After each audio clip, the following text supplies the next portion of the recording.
It's Friday, and I have no idea what that means. I mean, it's something like that, whatever the saying is. Anyway, we're here. What's going on, guys? Happy Wednesday to you. Dynamite is about to kick off here in just a second. Really interested to see who the Jokers are going to be tonight. And looks like another fun, stacked card of wrestling, specifically with the Owen Hart tournament matches that they have scheduled for this evening. It should be good stuff, and excited to be here. Hope you guys are having a great day. 20th anniversary of the death of the British Bulldog today, which I guess is fitting that we have some Owen Hart matches and possibly even Martha Hart making an appearance again, who knows, tonight on Dynamite. And yeah, 20 years since we lost Davey, and that is crazy to think about to me, that it's been that long. But Big Bang Theory is wrapping up, at least I think it is, and it's about time for Dynamite to start. I'm going to refresh my stream because it's already 5 o'clock, and I still got Penny and Sheldon on my TV. So let me get over here so I can get to the intro of Dynamite, and we're ready to rock. Hope you guys are having a good one. Oh, no, they're still signing off of Big Bang, at least on my TV, so I might be a little bit behind some of you. Right on. Good to see K-Dog's Kennel. Saw that you got good news from the doctor. That's awesome, Kevin. I'm really happy that at least the danger zone of everything you've been going through is over with for right now. That's excellent news. Happy to hear about that update. Good to see Destiny and TJ and Rodrigo. We got Chase and we got Hassan, Michael, Rodrigo, Divine, Jet the Hawk, Lambo, whole bunch of guys. I have no volume. Let me fix that problem. There we go. All right. Wild Card Wednesday. I have not been online looking at any wrestling news, like literally whatsoever today. So I haven't heard if people are backstage. I have no idea about these Jokers. I think we would all like them to be Claudio and Athena. However, they could be anything. Anybody. Is this Joe? Already?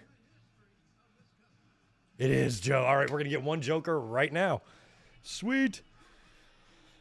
A lot of people were hoping for Miro. Miro and Joe would be a hell of a match. I don't think did they have any run-ins in WWE? I don't think they did. Maybe they did.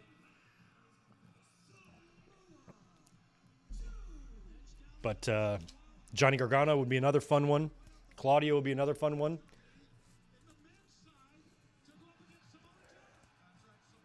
I mean, it just depends on who the opponent is. I would think Samoa Joe isn't going to be losing here unless his opponent is somebody who with a bigger, equal or bigger name than him. Who is this? Johnny Elite. Oh, okay. This guy. Okay, yeah. So I was like, who the fuck is Johnny Elite? John Morrison. Mundo. Johnny Nitro. Tough Enough. Oh, it's slow motion, too. How awesome is that? Does he do the slow motion thing in Impact and everywhere else he's been? Lucha. All right. Johnny Elite. All right, so that's your one Joker. Is he signed to AEW or?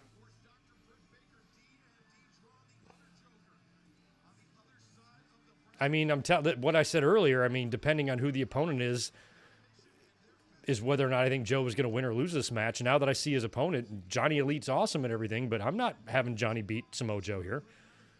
I have Samoa Joe going over. Let's see if it happens. No Claudio yet. But it'll happen. Man, they hit us with a Joker right off the bat, did they not? We got the former Johnny Nitro on TNT. That's kind of cool. Yeah, Jim Ross really has been around the whole time. He's kind of wearing some HBK style gear there, isn't he? Cheers. Ronnie, if you're watching, you know what that is.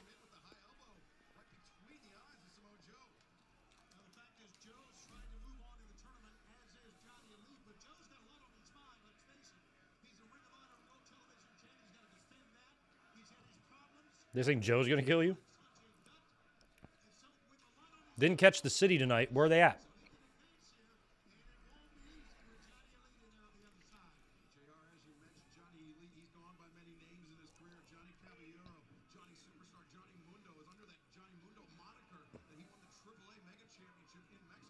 What does he do? Oh, nice. Nice.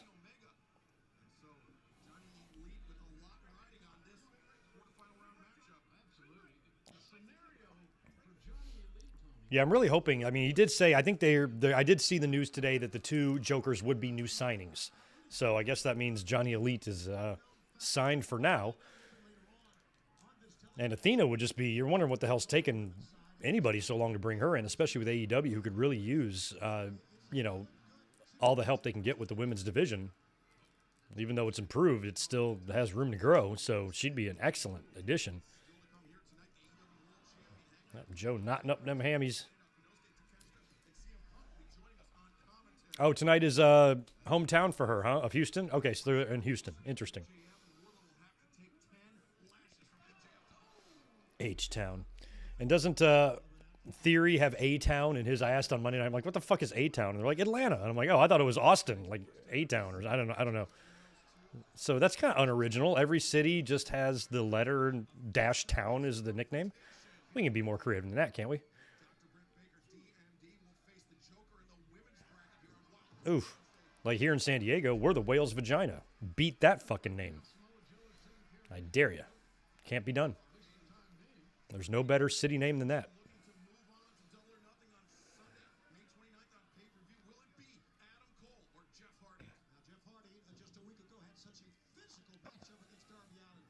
Oof. Yeah, we got Hardy and Adam Cole tonight, which should be fun. Cole's winning that. I got Cole winning the whole thing. At least right now. That could change. Oh, you still think it's Claudio? What's he going to do? Come out and make it a triple threat?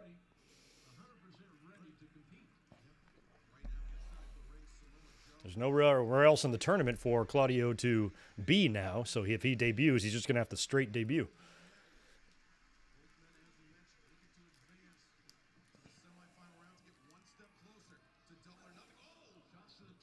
And this is a smaller building in Houston, right? This is, yeah, definitely. This is not where the Rockets ball. Oh, Jim Ross. Re-upped with AEW today. Didn't know that either. I'm way out of the loop. I'll be catching up on all that shit tonight.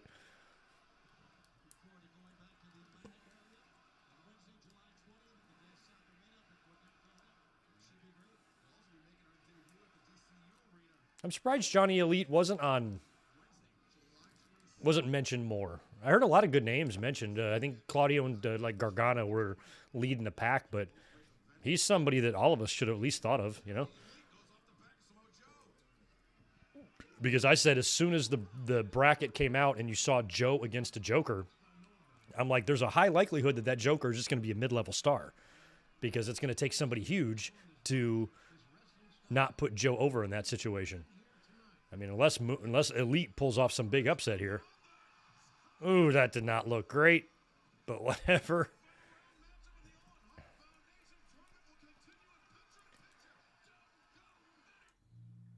Yeah, Cesaro's asking price probably is pretty high. That's what I would do. I mean, especially after a decade plus in WWE. After that, just 10 years of that grueling schedule, and you can take a breather now. I'm not going to come back unless it's, unless the money is right. Otherwise, he can just sit and live off what he made until he feels like going back. So he'll probably, I think guys have a high asking price at first, and, maybe that price comes down after they've been chilling for a while. I don't know.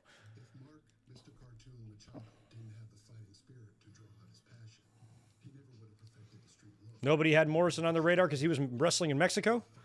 They invented planes. They could get on one and fly here. He clearly did. I don't think that wouldn't have stopped me from at least thinking of his name. I just wasn't thinking about him at all. But he should have been one guy that we're like, oh, yeah, he could pop up. What's going on, C-Mac?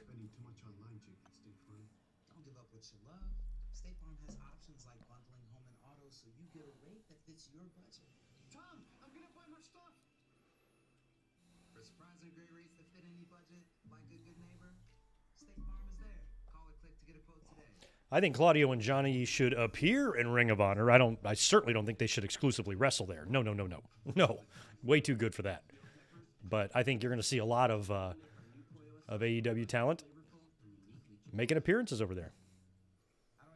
I think ROH is going to operate somewhat as their developmental, somewhat as their NXT. So it's going to be mostly not big stars, but the occasional ones will pop in because there's guys like Claudio, like Joe, like Punk, like Danielson. There's a lot of guys with Ring of Honor ties that's going to be so fun to see them appear there. Great sleep is a luxury you deserve. Experience Beauty Rest Black. Cesaro, Mia Yim, and Athena have the same agent. Yeah, lots of wrestlers share agents. I forgot the name of the big guy. There's one that represents Cody, Randy Orton, and a bunch of guys. He's, I guess, maybe he's like the new Barry Bloom or whatever from back in the day.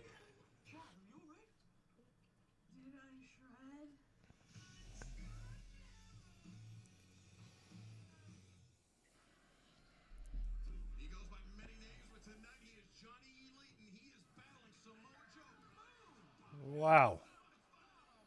Took him right out.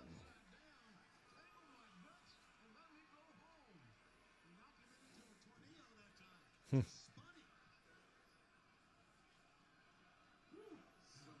Joe, Johnny Elite, fighting for a spot in the semifinal round of the Owen Hart Foundation tournament. Remember, Now, there's a ton of news today about Sasha and Naomi. I just haven't read much into it. so there's no second chances. You gotta win, or you're going to the house. Sits out with a massive senton. Hooks the near leg. Johnny, though, able to kick out. It's like there's a lot of contradicting stuff, too. I know Alvarez was talking about how nobody in WWE had any sympathy for Sasha and Naomi, which is bullshit because we saw people tweeting out and Instagramming clear support for, if not one, but the both of them. So I don't know where all his rage came from today. There was a much more, I guess, almost rational support that I peeked at from Fightful Select, but didn't look much at it. But definitely had some, from a little more detailed info on it, but there's very little. It's going to take an awful lot for me personally to side with WWE management on an issue, you know? I couldn't believe how many people were fucking taken up for WWE management. Imagine that. I'm like, why in the fuck would y'all care at all to stick up for these butt fuckers, man? God, they're such assholes. And it amazes me how many fans jump to their defense, which I don't think it has anything to do with right or wrong. It just has everything to do with, you know, their own personal social media beefs and the narratives they want to push. But still, it's like, this really shouldn't be that controversial of a topic. You would think you should get lots of support from the fans, you know, and everybody that is happy when somebody finally stands up to lunacy. Muscle Buster, look out. Jesus. Oh, Elite got out of it. Wow. That was an interesting Samoan drop. Right to the top. He's not going to. Oh, that did not look good. No. Okay, I was about to say, do not make that the finish. Not the best looking 450. Yeah, Joe was a little too far away, I think. He needed to be way closer. But Johnny still went for it. Now he's going for it. Oh, no, he's going to go maybe the split-legged thing or something.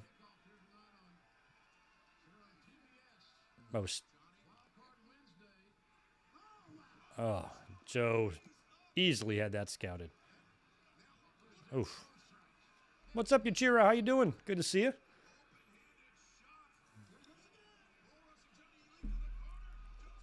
Wow, he had nailed him. That is going to be it. All right, Joe advances. Not surprisingly. Oh, Jesus. Gotta hope Ric Flair doesn't run in. Uh-oh, here comes Satnam Singh.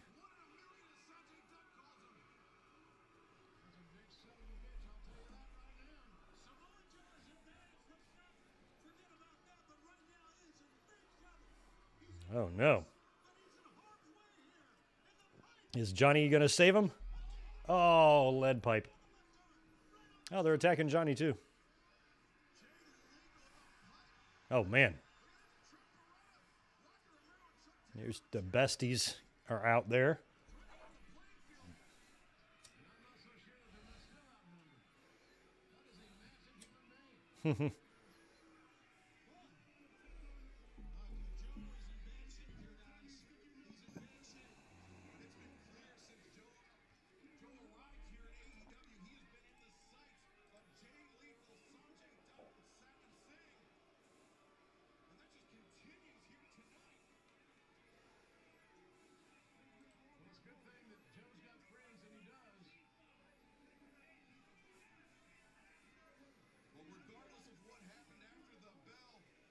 Yeah, you would think we would not like advertisements smeared everywhere, but something about it on a ring post, or a ring canvas, excuse me.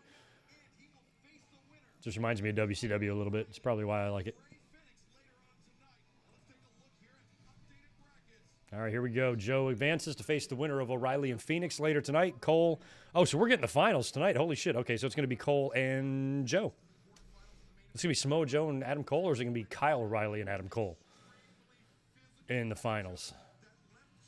I suppose Phoenix could win. God, Jesus Christ. I don't want to rewatch that again from last week. Ugh. And he's wrestling tonight.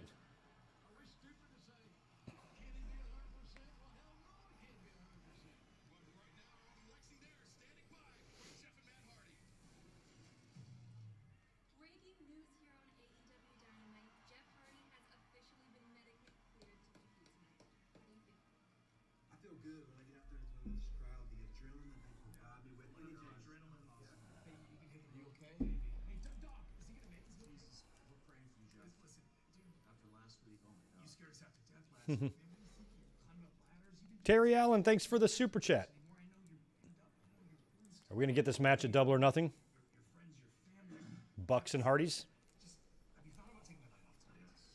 Please take it. Because if you don't take off the night tonight, I mean, let's face it, you're a shell of your former self, and if you show up, Adam Cole's gonna kick your ass. Oh, really? So just a bit of advice. Man, get out of here with that Christian AFBS.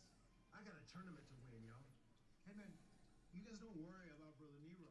He's gonna be fine. He's a legit Hardy, not a Hardy cosplayer. Oh, Hardy cosplayer. Never be tougher than us, and you will certainly never be better than us. And this is a threat. This is a direct threat. If the two of you interfere in his match tonight, Adam Cole isn't going to be the only member of the Undisputed Elite that is getting their ass whipped. You understand? All right, Hardy's threatening the Bucks, saying, don't come out here and mess with our matches. Or our match. Yeah, well, I think Cole is going to beat Punk, or beat Hardy, but we'll get Bucks and Hardys at Double or Nothing. Here comes CM Punk. He's doing commentary for Hangman and Takeshita, I guess. Abortion rights are human rights. Gotta love Punk. He's such a boss. Terry Allen, that super chat from earlier, will you listen to Renee's interview with Dustin? Sure. I didn't even know she did one with him, but yeah. I'm sure I'll listen to some of it. Or at least read some transcripts or one or the other.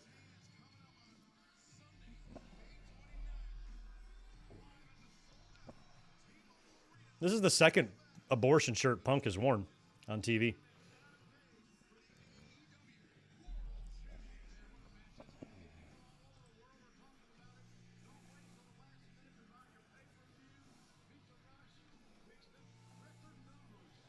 Those pro-life fuckers are so fucking full of fucking shit. They don't give a rat's ass about anybody. They're so full of shit. Like they give a fuck about people. The way they treat you once you're born, holy crap. They don't give a shit about your education, your schooling, being fed, clothed, housed. Nothing like that. Couldn't give two fucks about you.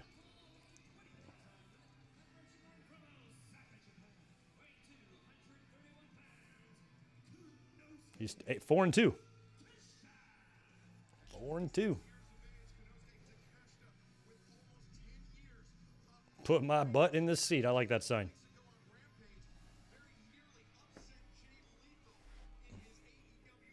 There's a dude in a Scooby customer. Oh, wow, I got to look at him. There was a guy on the Jericho cruise in a Scooby-Doo costume as well. He was front row for all of the matches and shit. I got a whole bunch of footage of him. Probably the same dude.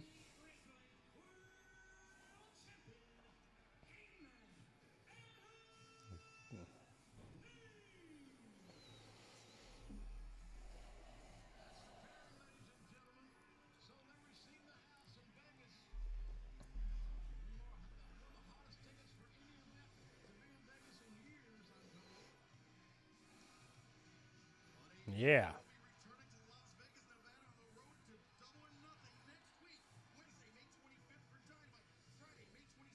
It's funny, they never shut the fuck up about they're gonna take your guns when that was never the goal, never ever the plan of the Democrats was to take your guns. That's what they convinced themselves of and made everybody else believe, because then nobody over there can read.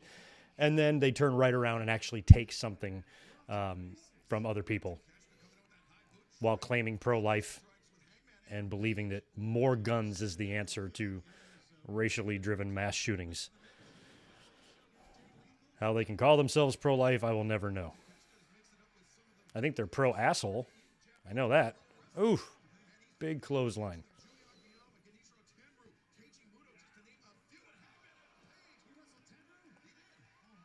I like that Takeshita's getting a lot of miles in here against some big opponents in AEW. Chick in the front row with her beer's empty. She's done with that one. Time for another one.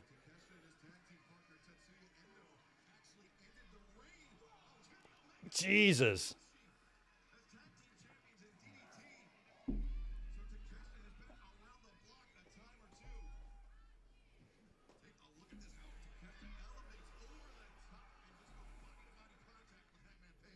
Somebody asked me last week, why are you wrestling John Silver in Long Island? And I say, because I got to stay sharp, on the edge where I need to be. To me, at this age, this is about reps. And, here we have our champion wrestling, 2 weeks before he has the biggest match of his life. And somebody might ask, Wow. why is he doing that? And it's about the competition. It's about staying sharp. I'm trying to think who he reminds me of, his ring style. I can't place it.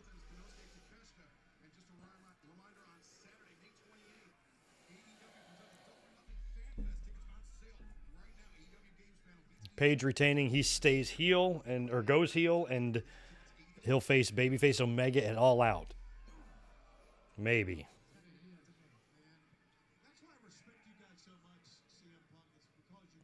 I'm not sure if I'm putting the belt on Omega or back on Omega yet, but maybe. Oh yeah, that's right. Wardlow's got to take the lashes tonight. That's gonna hurt. Shit's gonna hurt.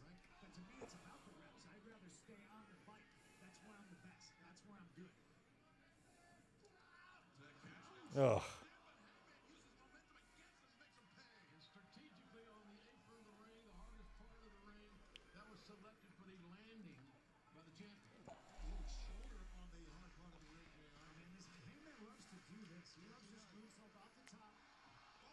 Wow, perfect. All right, and we're getting Cole and Hardy up next. That's cool. Candice, Ember Moon, or Lana as the Joker. I don't want Lana at all wrestling. She can show up and be with Miro if she wants. Fine. No interest in her being in the tournament. Candice LeRae, maybe, but, she had the kid 3 months ago, so I don't know. I think Ember Moon, Athena is most likely, or more likely than both of them. But we'll see.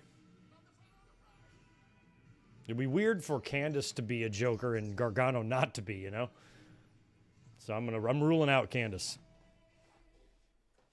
Right now, we're all feeling the squeeze. We're having to get creative. Find a new way. But birthdays still happen. Fridays still call for s'mores. You have to make magic. And you're figuring out how to do that. What you have to figure out is where to shop. Because while you're getting creative, Walmart is doing what we always did. Keeping prices low for you every day. So you can save money and live better.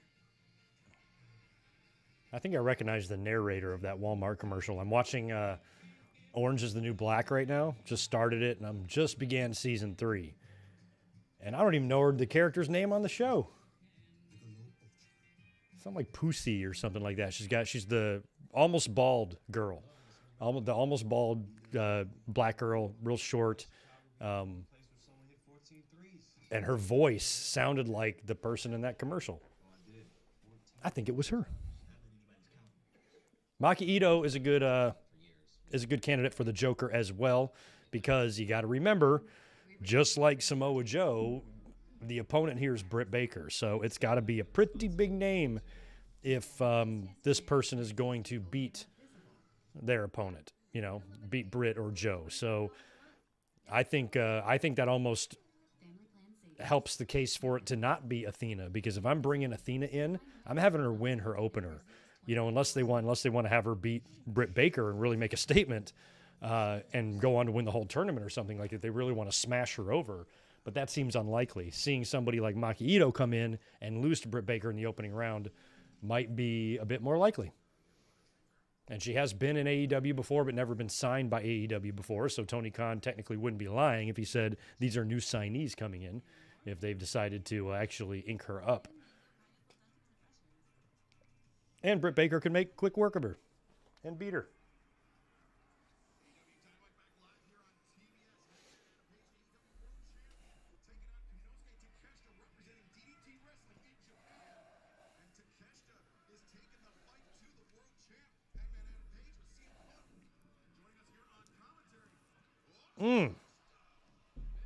Wow.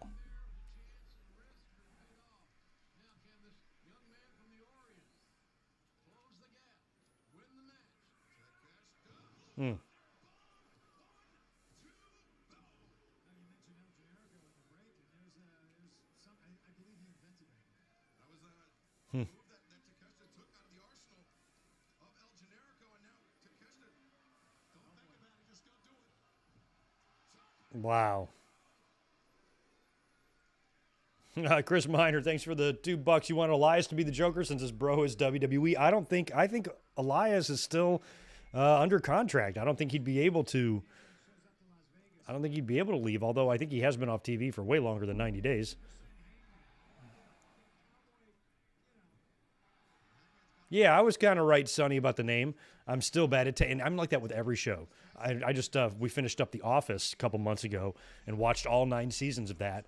I didn't know everybody's name until like season 4. Like, I still didn't know the blonde chick's name, Angela. It took me forever to who the hell is her name again? Maybe not season 4, season 3. It took me a while.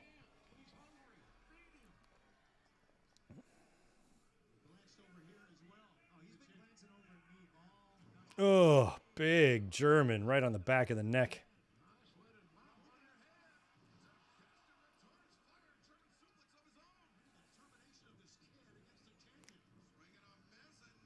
Oh, wow. Big double clothesline.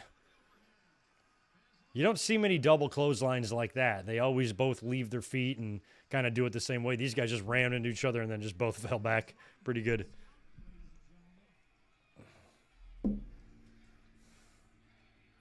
Am I still upset at Kevin Owens for the Elias thing? Yeah, until he gets his act together, I'm going to be pretty unhappy with Owens. Didn't think it would take him this long to come to his senses. Man, we got an old school Mr. Ass shirt in the crowd. That's pretty cool.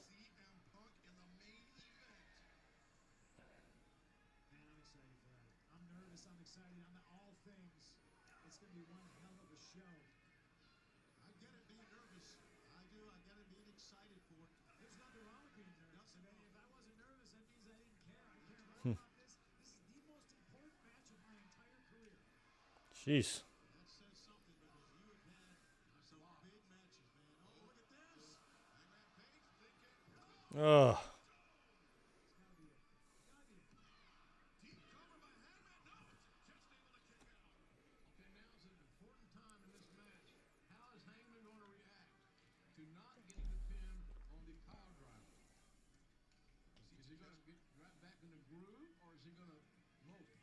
Takeshita that left wrist. He's a moper, isn't he? Might be a moper. He's a moper. All right, champ, you got to put this kid away.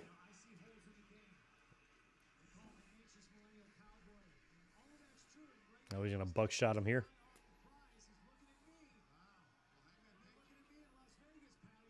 going to be crazy. That's like a week from Sunday, man. The funny thing is I'm kind of rooting for CM Punk because I want to be able to see a AEW World Title change in person. I think that would be cool. I've never seen in my life a championship outside of the WWE change hands. Ugh! A world championship, that is. Oh, wow. Run. Oh, my God. Big upset. No way.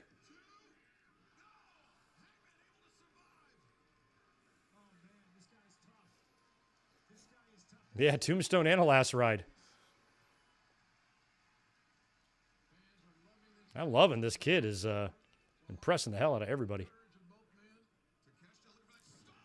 God, stalling German. Yeah, that is a dangerous move to do. Oh.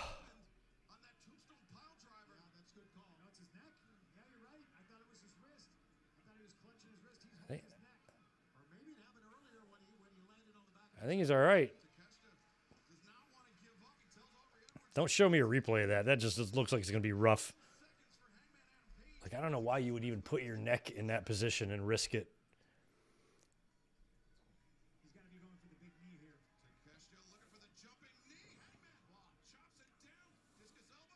Oof.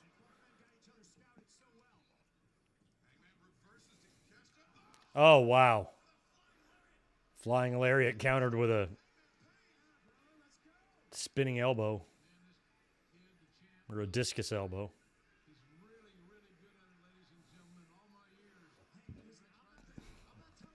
Do I think Takeshita's a big fan of Undertaker? Well, he's 26, so probably, yeah. I'm 20 years older than this kid, and I'm a fan of him, too.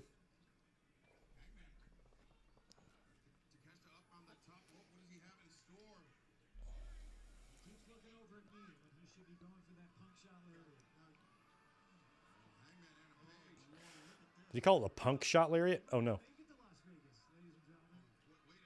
This makes me so fucking nervous. God damn.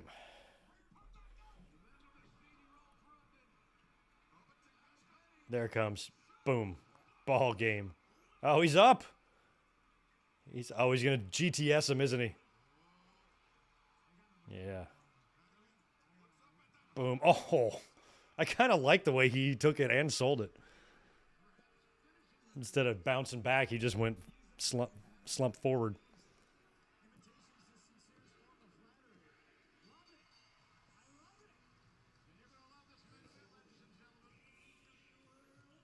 Punk and Page. I'm ready for that.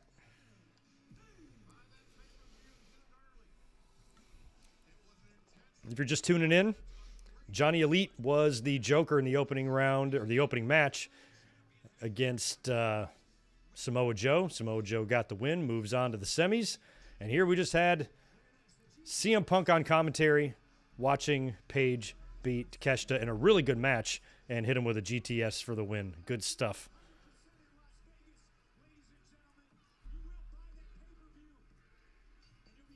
You know what, AEW? Sorry, I'm not buying your pay-per-view. I'm going to it instead.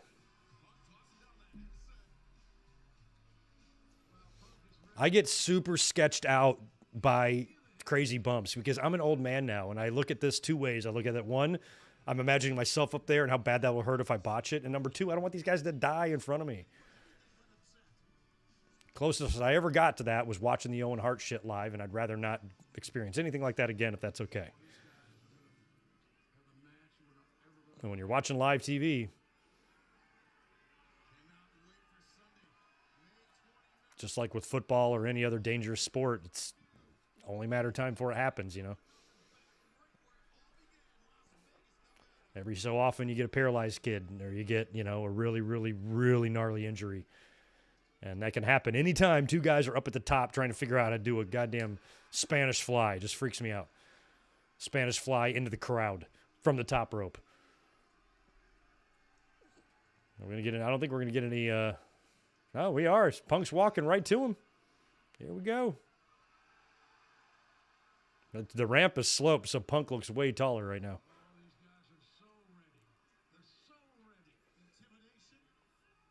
I mean, you got to think about this from a perspective of the wrestlers, like where they've been. There's really no reason for CM Punk to sweat Adam Page. You know, yeah, he's the champion. You have to beat him.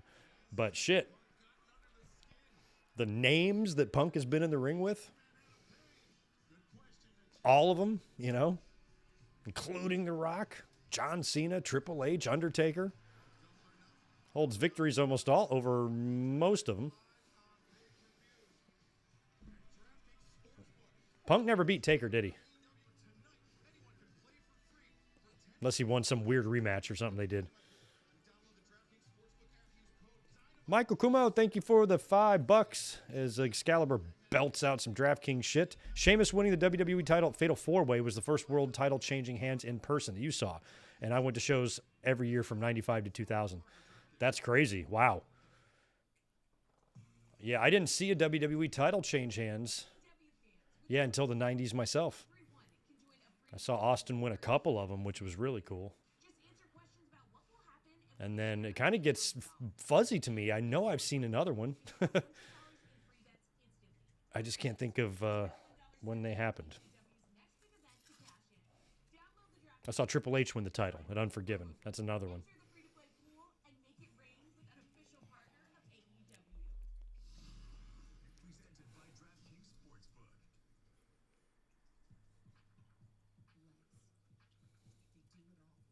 Okay, yeah, so I figured maybe that when they feuded that time early, then maybe he had some shady victors. It would have to be that. I wasn't expecting anything clean. He probably has something over Triple H too, right? Although it always felt like Triple H beat him. Oh, Punk beat Taker by submission at Breaking Point for the title. Cool.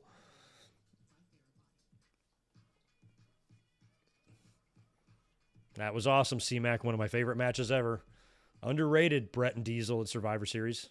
Marcus, he is fantastic.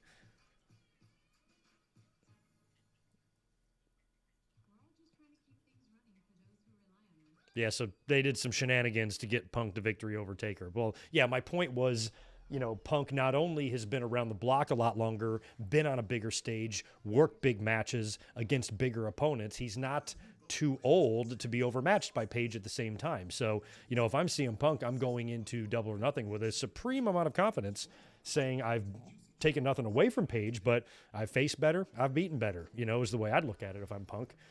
So I kind of half-ass hope for a title change. I'm being selfish on this. It might actually probably be the right thing to do booking-wise to keep Page going, because if he can have a pay-per-view victory over CM Punk in a championship match, you know, like I said, you want to build legacy of your homegrown talent or your, you know, your AEW crop of guys as well. And if Adam Page wants to have a Randy Orton level spot in AEW, these are matches he needs to win and establish himself as a real bona fide main event world champion. And you could argue that maybe it's a touch early to take the belt off him here. And if he held it even longer, that would really establish him as a main player. But you got to understand too, AEW, there's no precedent set yet for them. They've constantly showed us that they do not do what the WWE conditioned mind expects them to do. So here we can say, oh, it's time for Page to drop the title. It's time for him not to drop the title. Who fucking knows what they're thinking? They could be thinking something completely different. So they don't go by what we're used to, by going down the path that we're used to seeing wrestling companies take. So I think anything can happen at Double or Nothing, including CM Punk winning the championship. I mean, Eric Bischoff just 2 days ago, the guy who paid Bret Hart $3 million to do jack fuck, says that CM Punk was the biggest financial flop in history. The dude who broke Pro Wrestling Tees on day one after his signing is a financial flop. The guy headlining this pay-per-view here is a financial flop. So maybe they put the pelt on him. Because I don't know if that's what Bischoff means by that. What does he mean? He hasn't been champion yet, which means he's a flop? I was like, he had one of the best returns in history, you know. He gets good crowd reaction. He's been in great programs so far. His MJF shit was fantastic. I don't know what you want him to do instead. How's he supposed to be doing better than what he's doing? And if he is, in your mind, then what specifically? You know? What is he supposed to be doing that in your mind would make him not a financial flop? You know what I mean? It's fucking bullshit. Eric Bischoff's stupid. So they might want to do that. Just put the belt on him. Say, see, we mean business with Punk. We're paying him a lot of money because he's a big star.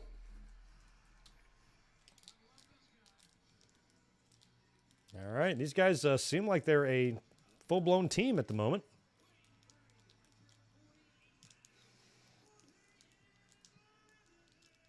They are number 5 ranked tag team. This is going to be a Keith Lee. Who the hell is Keith Lee facing? It's on my own thumbnail, but I don't know what the match is. Does it show Keith Lee on here? I don't even see them.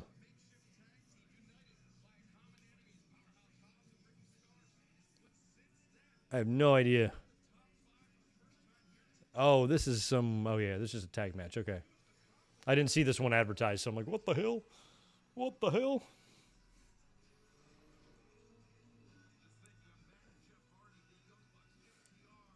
I love J.D. Drake. He's hysterical to me.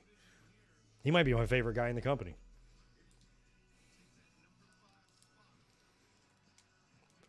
Back in North Carolina, I have 8 friends that look exactly like J.D. Drake. Great dudes. Tough as shit, too, just like him. Same face, same hair, same everything. Bojangles drive through every morning on the way to the construction site. My boys. Brock Anderson's one of them dudes, too.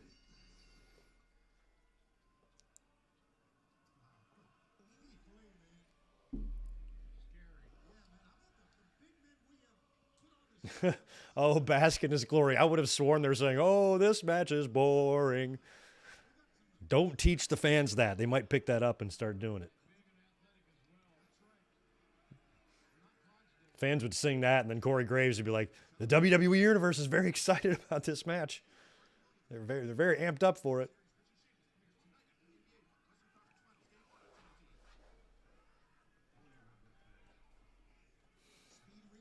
Yeah, C-Mac, you know the ones I'm talking about. We all got J.D. Drakes in our lives. I just happen to have a lot of them. You wouldn't want to fight him.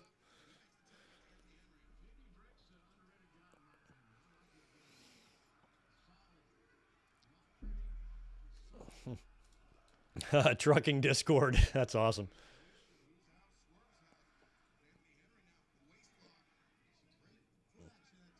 I've known a couple people that were really interested in trucking and like driving the big rigs. Living on the road.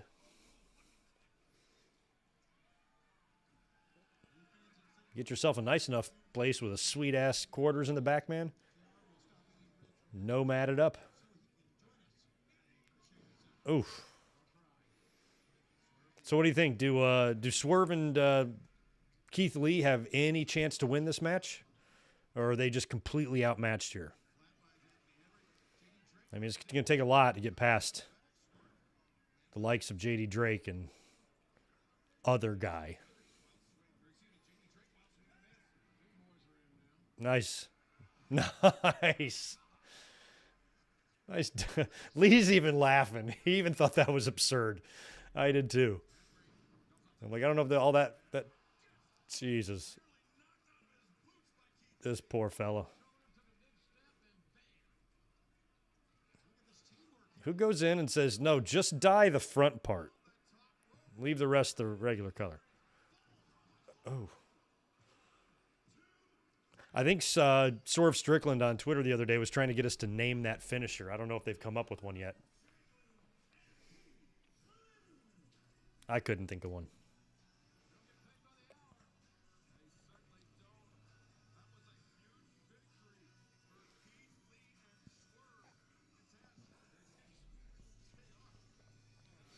Yeah, that would be the one thing, Alex, that would probably do me in as well. Just operating something that large. You know, if it was like, if you could live in a van, a delivery van, and drive shit around the fucking country, that would probably be a lot more easier. You could sleep in it and stuff. But, yeah, you have to be very, very skilled to drive something that large, and things can go wrong, and that sucks. Still is not an easy job. It's not like you're super comfortable up there either. You're in this big-ass truck, man. All right, Lee's going to cut a promo here.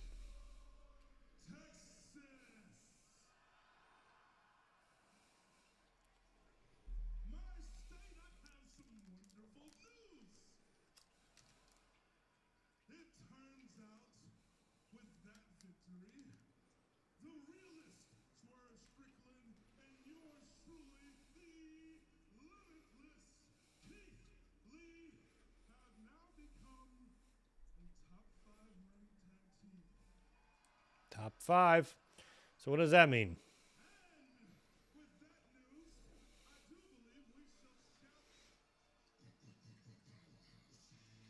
Yeah, it's Sonny exactly about JD Drake. He goes, hey, fuck everybody up. But yeah, he's an enhancement guy. 80s WWE was kind of like that too. A lot of that enhancement talent was big, rough dudes. Some of them weren't. Dusty Wolf, for example, not exactly the toughest looking guy. But some of them, you're like, man, I wouldn't fuck with him.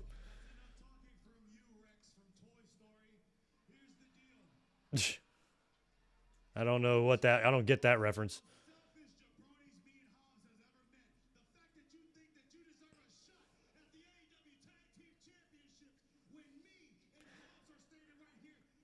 Look at this little miniature rock. I never thought I'd see the day where men wearing a shirt and shorts with the exact same pattern on it would be like in style. Yeah, bar soap with a pearl necklace.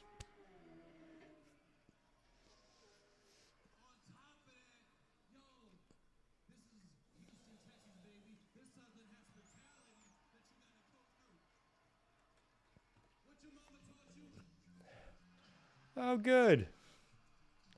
Here comes the boy from the jungle. You could call him a jungle boy, if you will. That is the suit. I think that is the Scooby-Doo guy. I think it's the same Scooby-Doo guy from the Jericho Cruise. I mean, how many more than one person can think about wearing a goddamn Scooby-Doo costume out?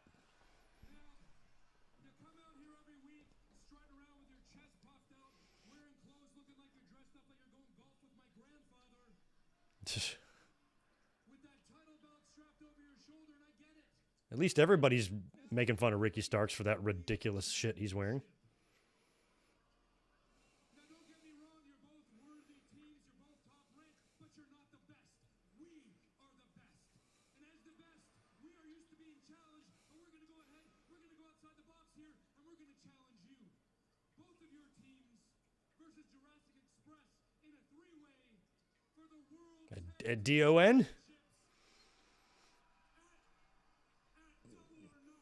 Okay. This is a very WWE segment, but slightly more condensed.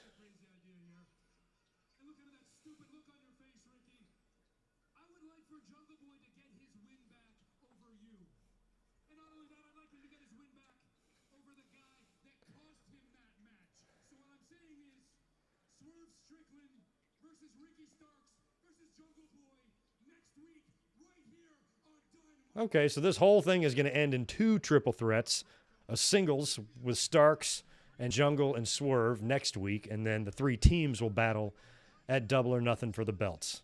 Okay. Seems like the logical route to go there.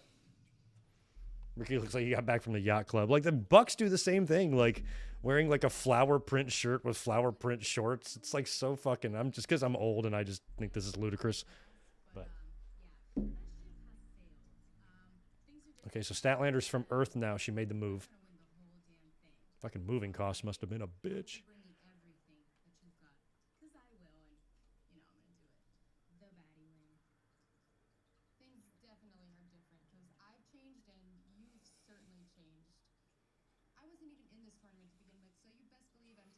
You best believe.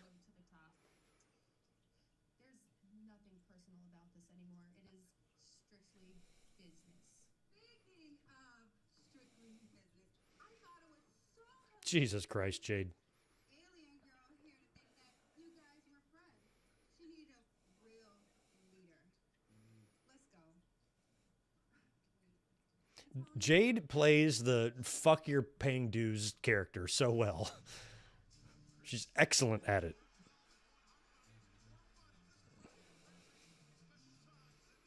Because she's tough as hell. And she's undefeated.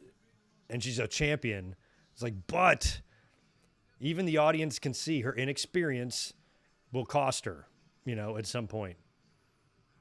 She's still naive in a lot of ways. And sooner or later, someone with a little more, who's been around the block a little more, is going to be able to outsmart her.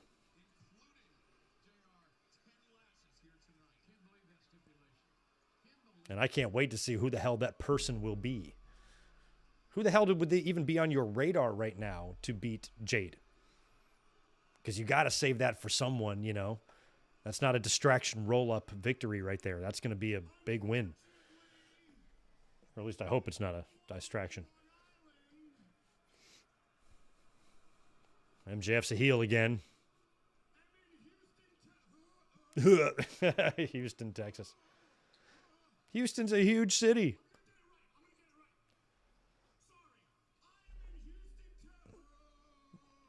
Like, I would imagine that, like, if Texas stereotypes scare you, you're safe in the cities, Cities have people. There ain't no cows in the city.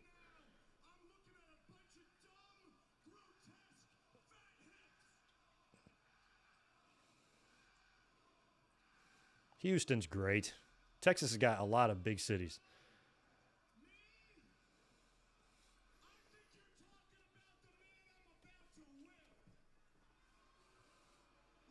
Ten lashes.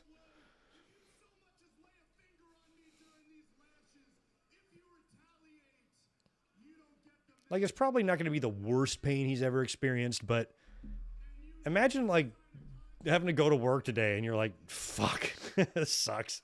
Some people get to sit in catering all day and eat salad and drink pineapple juice. I'm going to be getting my skin whipped with leather.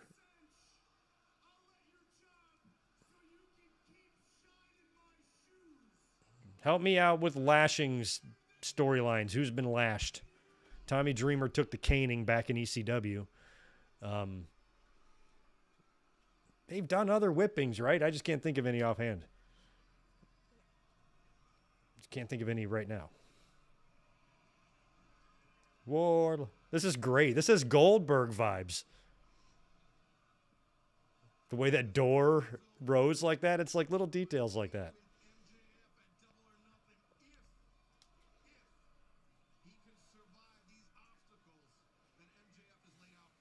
You know how many times I've heard and still kind of hear that this company isn't making any stars?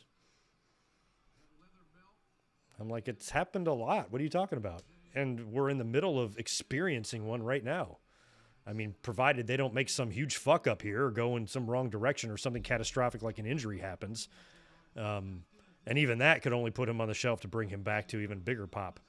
But they are making a guy right now before our very eyes who is going up against a guy that was only recently made himself. And they're two of the most overacts in the damn company.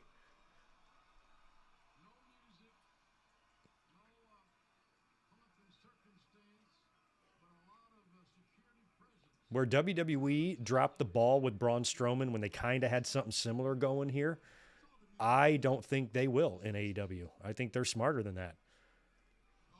They don't have a John Cena or Roman Reigns to feed him to, So he might become that person that gets fed. Like, you got to start somewhere. This company's only 3 fucking years old, man. They haven't had any fans in the audience only half that time. Ooh. Oh, okay. I thought they were going to tie him to the ropes or something. Wardlow doesn't even give a shit. He's like, yeah, whatever. Give me a few more. This is from Tommy Boy. If I wanted a kiss, I'd call your mother.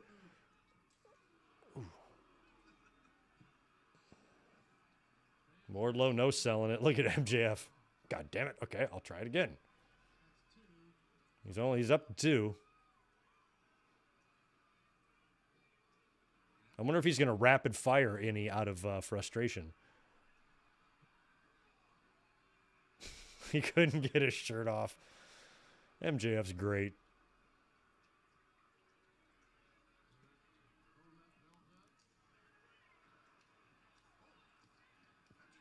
There, I'm about to say he's going to rapid fire a few. I don't know how many that is now. 7? Maybe 8? I know it hurts, he says.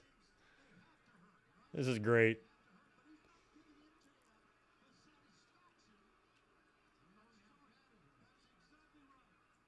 This whole thing has been just such a steady climb for Wardlow.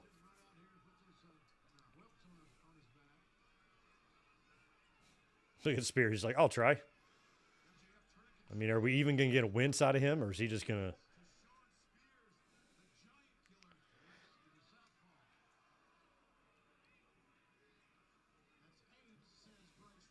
Okay, 8. He's got 2 more. I mean, he's got marks on his back. Ooh, that one hurt.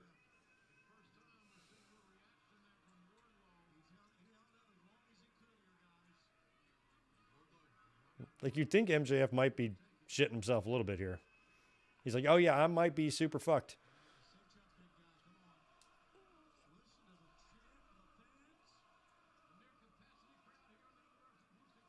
One more. I was worried they're going to take him out here with a... Yeah, like that. Yeah, exactly. I was about to say, I just worry they're going to hit him with a chair or really legit hit him. And he is fucking handcuffed.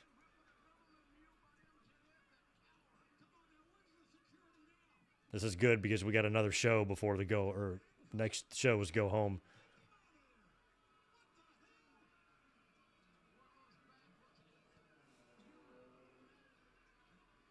Oh, he's got the ring. Is Wardlow going to fight him off, or is he going to take it? Nope, take it. Oof. And he's handcuffed during all this.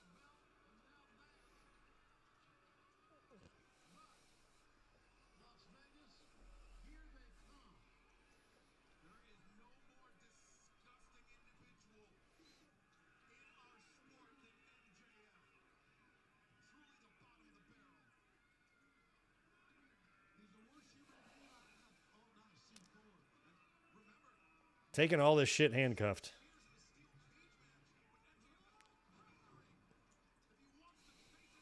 Oh, now he's going to pin him?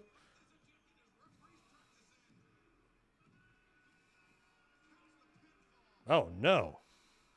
And they're going to put their boot on him. Well, you guys are going to get your ass kicked now. Well, this has been all Wardlow so far, so... If he's going to win at the pay-per-view, he's at some point during the build, he's got to have one segment where he does not win. So this is that segment, I suppose. Next week, he'll come barreling through, murdering security on his way to get his hands on MJF, and he'll scurry away, and then he'll win at the pay-per-view, at least I think.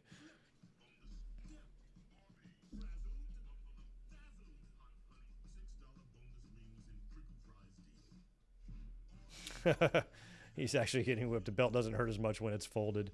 I know from experience. Thanks, Mom. Man, yeah, I was lucky enough to not be hit, but my dad was. He got busted. He tried to put a book in his pants when he was about to get whipped by my grandpa, and that just got him whipped even harder. But crazy how that generation was, and some people still are now.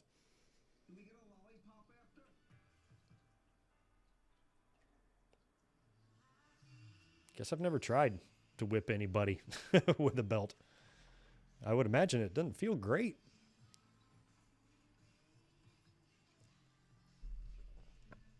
I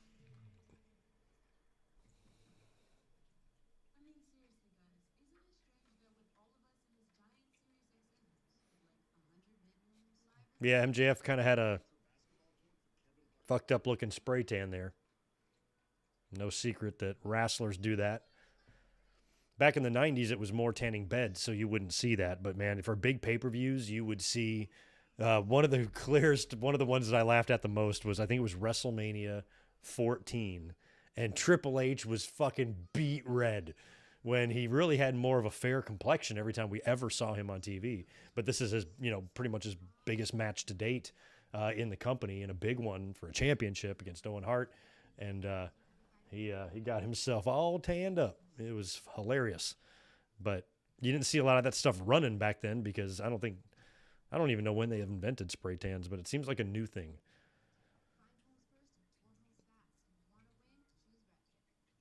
Hell, who knows? The shows, man, they might just bring fuckers in. Who knows? To do it backstage. I don't know. Hey, bring your paint gun thing and bring it to TV. Spray motherfuckers down.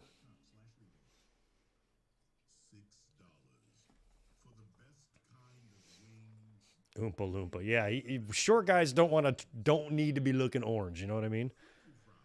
That's why I think AEW is such a good fit for guys like MJF, because I don't give a shit about size at all, but WWE does. And when you think about guys that size going to WWE, it seems like unless they are a megastar, influencer like a Rey Mysterio or something, you are at a huge disadvantage right off the bat. So you're going to have to be, you're going to have to come in already a megastar, or something's just got to be different. Where in AEW, that shit just does not fucking matter. You know what I mean? And MJF has got an excellent chance to be world champion. WWE, I'm not so sure. I think that's why Adam Cole is in AEW. It's a better spot for him. The shit he'd be doing on SmackDown right now. He'd be in the middle of that Madcap Moss, Baron Corbin shit. You know he would. Don't front.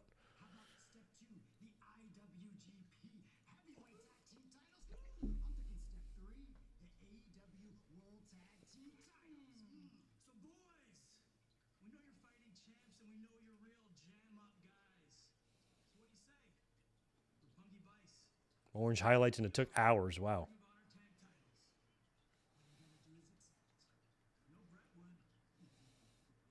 That's Sean. Thanks, Grandma. When I lived in North Carolina, a lot of my friends they wouldn't get like beaten or whipped too hard, but they would get hit with a switch. And I guess a lot of Southern families would carry like a fucking stick or something. And I found that to be absurd. Even when I moved down there, I was like 11 years old. And I'm like, bro, I don't want to get hit with the switch. And I'm like, what the fuck is the light switch? And like, no, the switch. And I'm like, that's a fucking barbaric, whatever. I was tickled with that place right from the start. I'm like, well, my dad got hit with a belt, not a switch. Oh, and I thought it was electrical or something. Like, then when I realized it was a stick, I'm like, well, maybe it's a cattle prod, like it's the Mounties thing, and he sticks you with it. All right, here comes Rey Fenix. I'm like, I'm living in a weird place.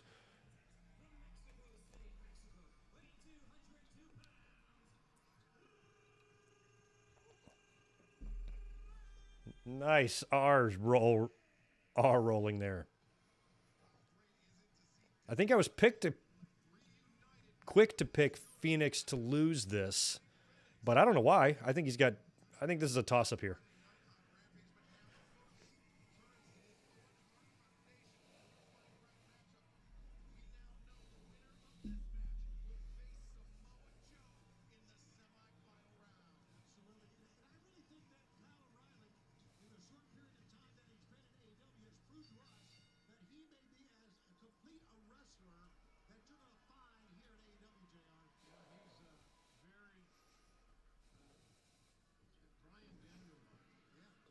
Brian Daniel says Jim Ross. It's like, all right, you're almost there. I'm still saying Daniel Bryan, so I got no room to talk.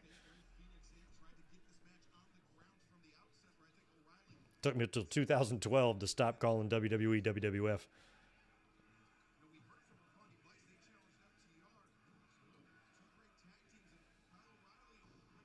Winner of this faces Joe.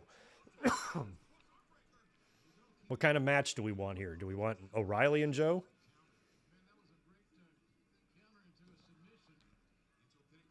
Oof.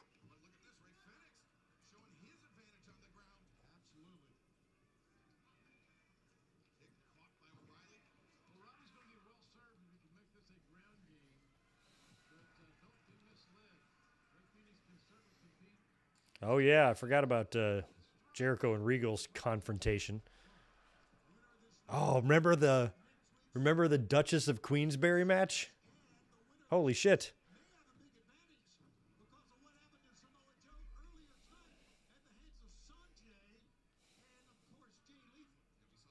That would suck if we did one of those again.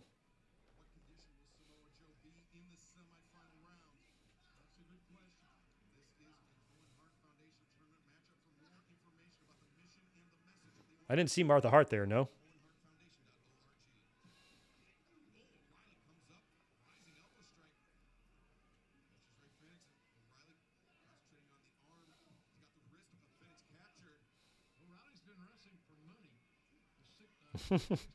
O'Reilly's been wrestling for money. Just the way it sounded. He's been wrestling for money.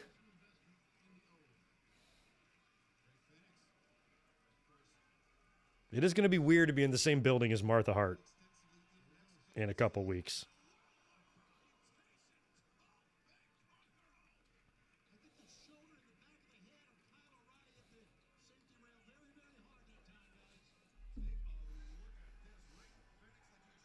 Oh.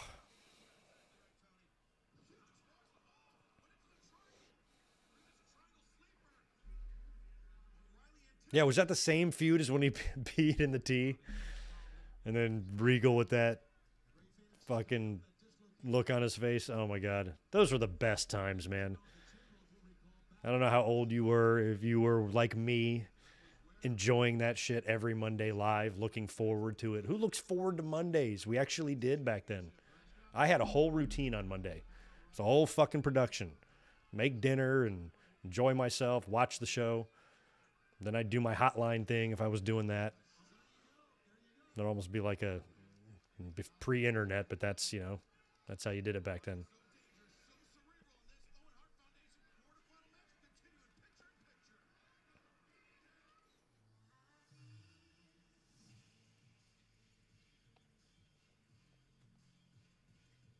Around the time of the Attitude Era, I started really getting into like cooking and stuff, because I'd been in the restaurants for a while by this point, and I had kind of been self-taught and learned a lot. I'm like, I can start cooking more at home, and so I started getting into that.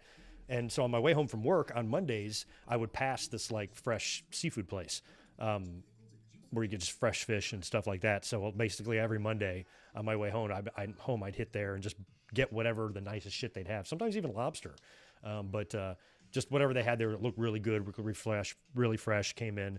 I would pick up, you know, a couple of fillets of whatever the fuck and bring it home and cook it up, and that would be my dinner. And then right after I was done eating, Raw would come on. I'd watch that. I'd tape it in the VCR. And then after that, I would call hotlines and hear after reports. Sometimes I had my own report. I had a whole thing going on Monday nights. It was great. It was so much fun. Now I dread Mondays. I'm off on Mondays. I don't even work, but I dread having to deal with Raw. I'm like, fuck, Raw's on tonight. Guess I got to watch it. Might have to come up and do a live review. What a difference 20 years makes.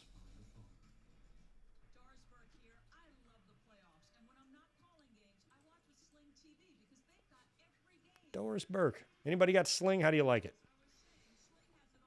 I've got the button on my remote to my Roku, but I don't have Sling. I have AT&T, or I have DirecTV now. And I like it just fine, but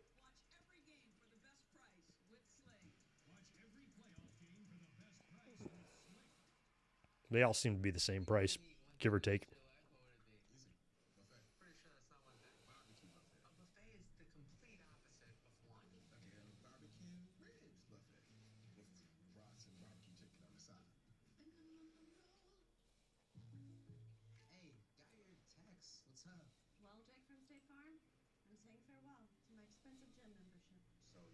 Yeah, MJ, I had YouTube TV. I signed up for it just randomly. I'm already on YouTube, and I already have a premium account, and I know how to use it. It's easy I could probably navigate it very easily.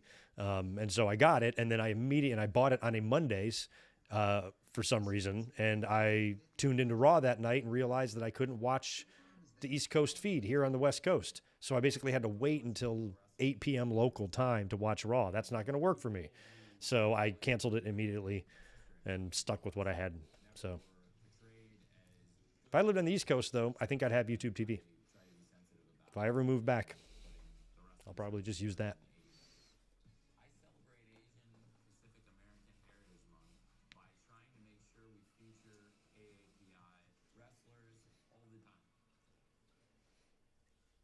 All right, back to the action.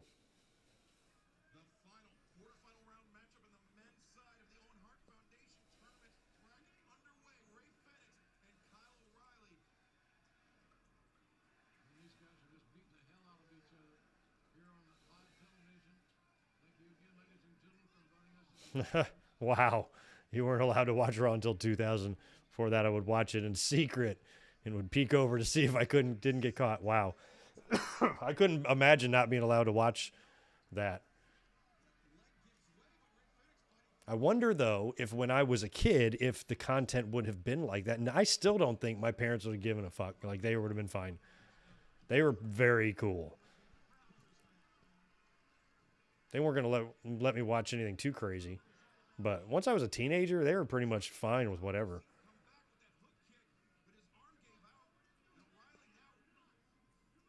I remember as a kid being 10 years old, 8 years old, 7 years old in the living room while my parents watched an R-rated movie. Like, it was usually not that. And look, I grew up, I turned out fine, sort of. Bald wrestling dork, but other than that, nice.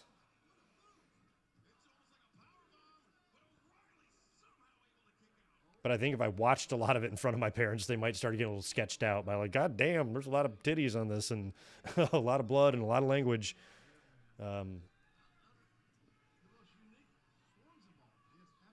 suppose they might have cock-blocked me, but I don't know. I'll never know.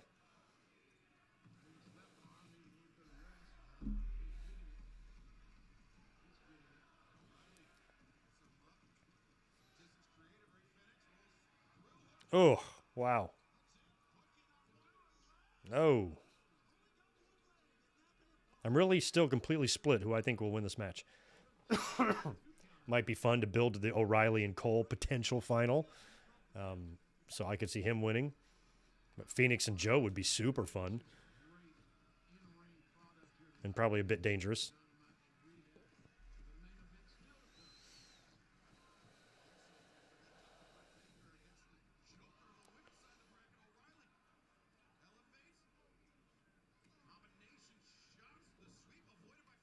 Oh.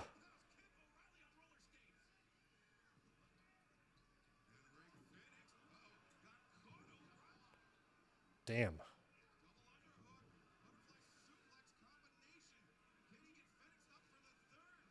Come on, get him.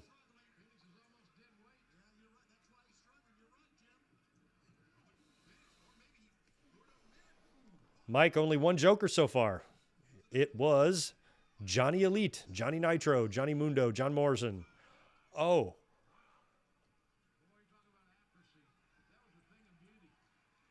Damn, he nailed O'Reilly with that one.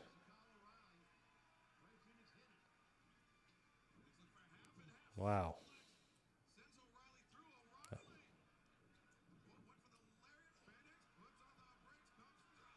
Damn. They're just bouncing through these ropes. Oh, wow. Yeah, Ruben, right? That he tore his fucking arm off in that table bump, and here he is out here. Like, we were so freaked out by that. We thought that might be the last we ever see of the dude, at least for a year. And here he is. Oh, they knocked each other out.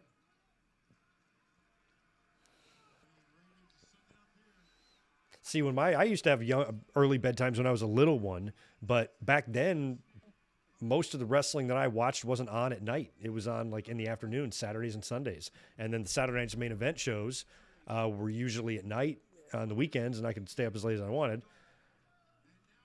And even primetime wrestling, I was always able to watch. So I really lucked out, I guess. Ooh.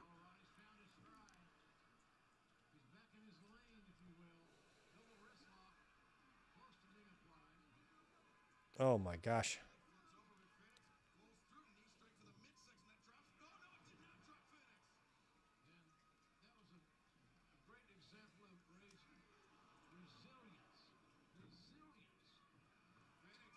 Oh.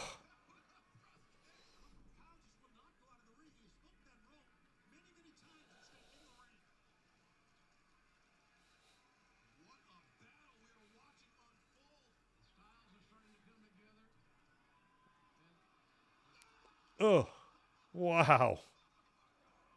Jesus Christ. That was almost like the Elix skipper spot, only on ring ropes. Oh, wow. That's excellent counter. He went for a cutter. O'Reilly countered in the armbar. And the bad arm, probably. Yeah. Wow, that dislocated elbow. That has to hurt like a motherfucker. He's trying to keep his fingers locked if he... Well, he's pretty close to the ropes, though. No, he's tapped immediately. All right, O'Reilly moves on.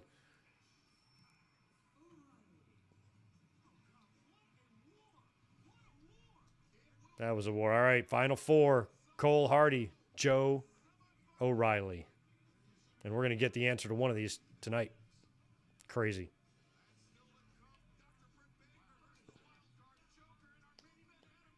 Main event is Hardy and Cole. And we get Duchess of Queensberry Part 2 up next. God, they're going to do a Duchess of Queensberry bloodbath or something.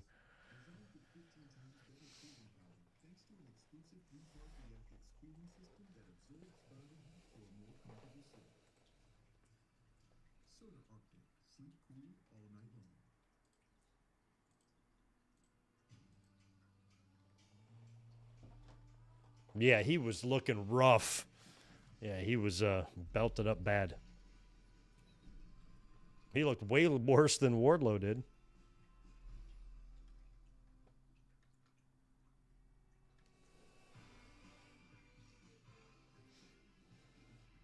I haven't noticed the pattern with women being in the, what would that be? The bottom of the second hour time slot?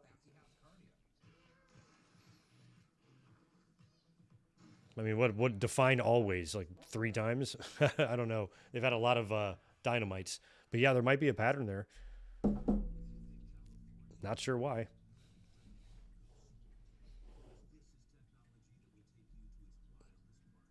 Oh, Ellsworth. That would be fun. Samoa Joe versus James Ellsworth. I don't think AEW has any use for James Ellsworth. Yeah, Ruben, I thought an O'Reilly Cole final was very possible. We know they can have a great match because we saw that a couple of times in NXT. Maybe they want to have that match here and see what they can do on this stage.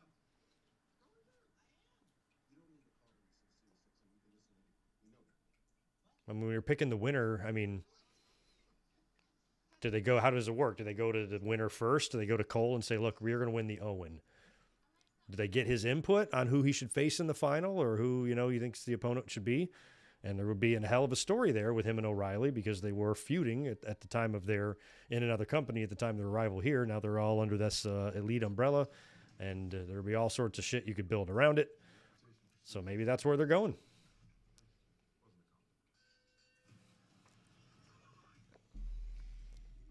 And it might be a situation where, maybe the elite all want to have a role or some sort of involvement in the Owen final. Maybe they all want a taste of it or something. I don't know. And if you did a match like that, essentially, or theoretically, you could get all the members of the elite making appearances, in the match or at the end of the match, especially if Cole wins, and then O'Reilly, maybe they even embrace and, in respect after, and the entire Undisputed Elite celebrates with the Owen and puts it over, or I don't know. Could do something like that.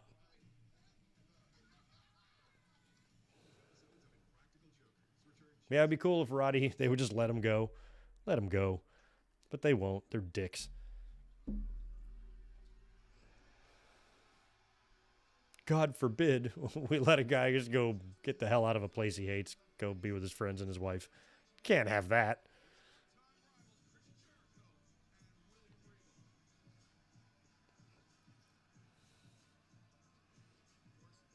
It's like a really small stage, doesn't it? This looks like an indie event, kind of. Which is awesome. I criticize WWE's overproduction all the time. I'm like, it's ridiculous. Fucking lasers, are you kidding me? Do we need a 200-foot tall LED screen? Do we really need that? Just give me a little tunnel with some lights around it. Give me good audio. I want to be able to hear the announcers, hear the theme music. I want the camera work to be good. Fuck your lasers.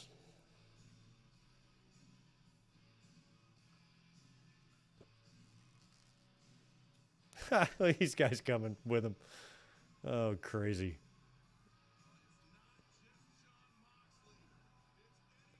Mox. Leather hoodie. In late May in Texas. Wouldn't be my first outfit choice. I'd be a tad warm. What's up, Tedrick? How you doing? Day has been great. So far, Dynamite's been good.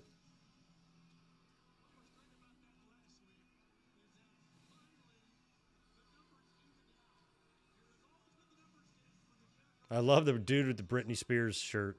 That's awesome.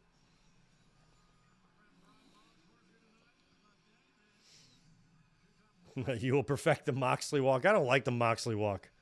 I love Moxley. I don't get the shoulder thing. I don't get it.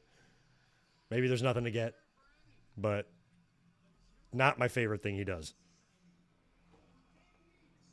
But he's still got pretty good percentage because I like 99% of everything else he does.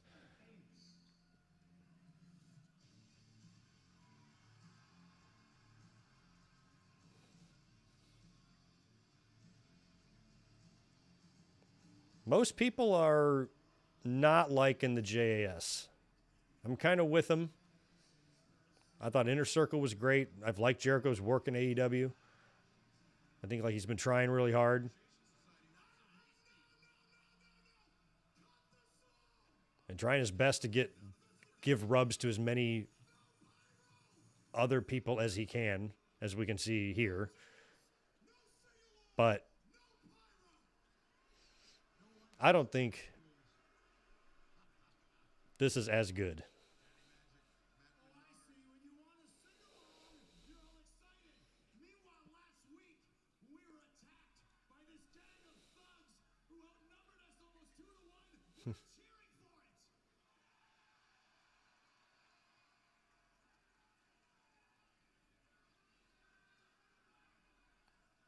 I think Jericho's squad is outnumbered or outmanned. Look at what Hager is wearing. My God. Wasn't I just talking about that? And didn't I just literally say a shirt with floral shit on it and matching shorts? What is wrong with people?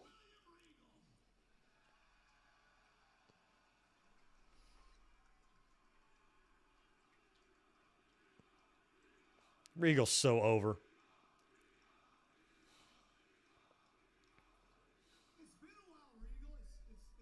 Yeah, Michael, I was just saying the same thing. He's wearing my grandma's shower curtain.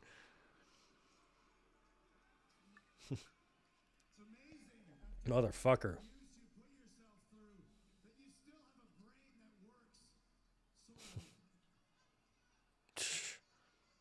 Don't be doing CTE jokes, y'all.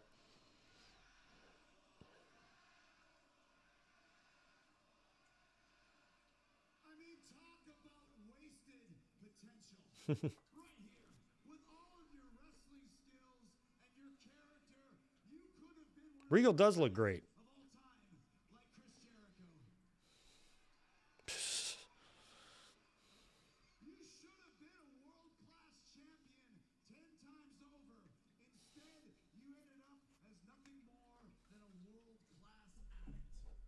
Oh, don't be going there.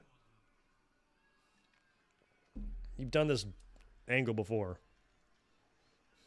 Jericho.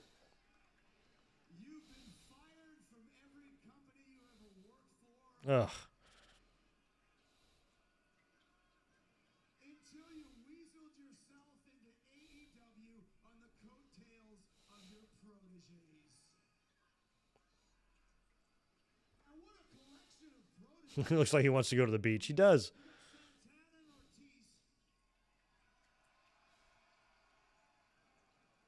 Too stupid to realize that everything they ever had in AEW was because of me.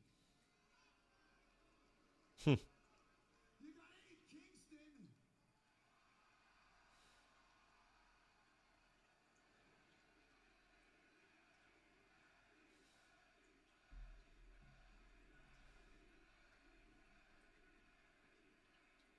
Too stupid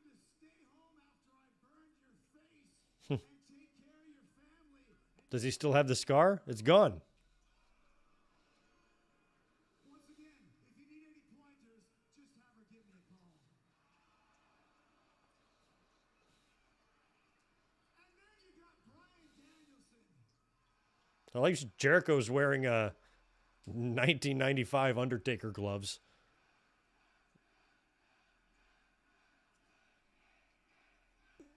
Possibly the greatest wrestler in the world today.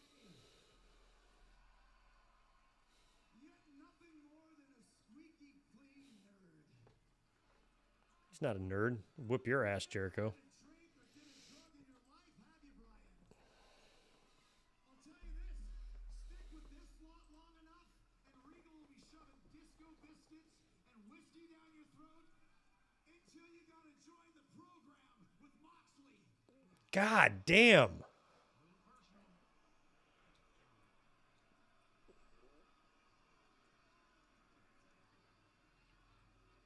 It's a royal flush of losers right here. No wonder Moxley and Regal get together and hang out so much they're birds of a feather. Regal, here's my advice to you. Go home. Stay out of the Jericho appreciation business. Because if you don't, I'm going to throw a fireball in your face because I'm a wizard. Or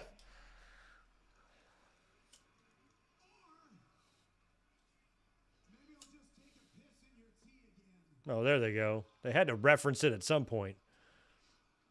I'll take a piss in your tea again. Everybody remembers the tea. Since 1997 when I first met you, I've had to listen to you with that whining, Like, I don't think they had to go there to get this shit over. sucking voice of yours. And the only thing that could make me more sick to my stomach would be the screams from a burning orphanage. So please, be quiet.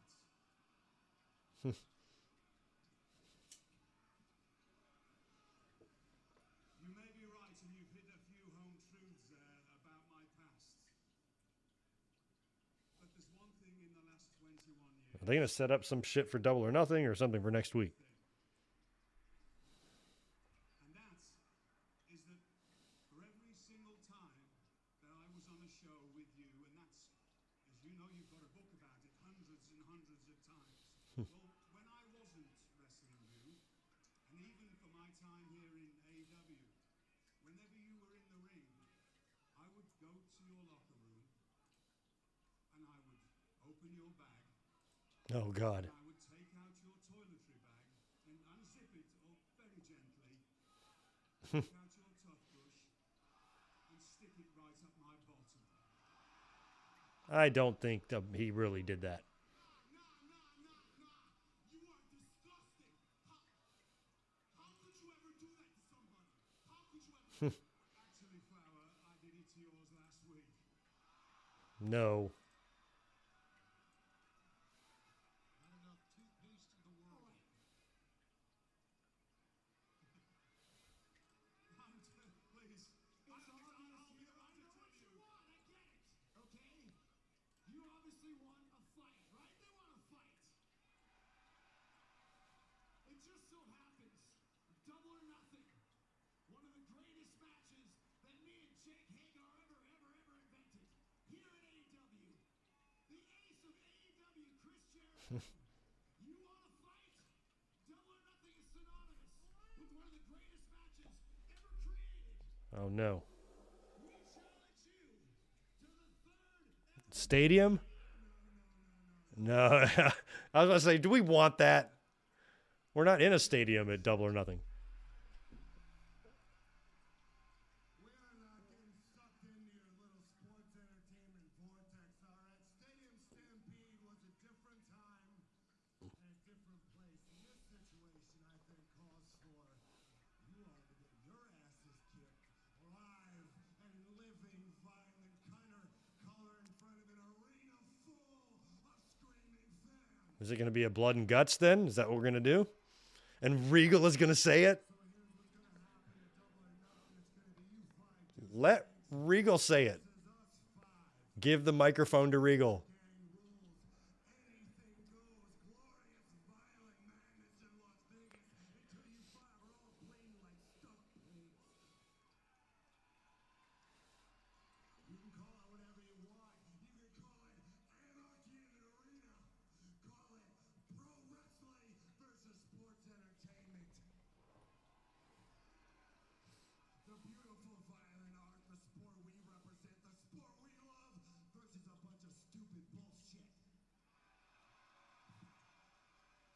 Oh,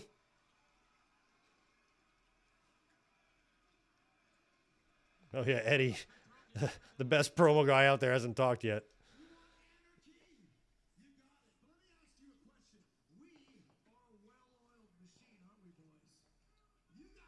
You haven't really established any sort of match, really, have you?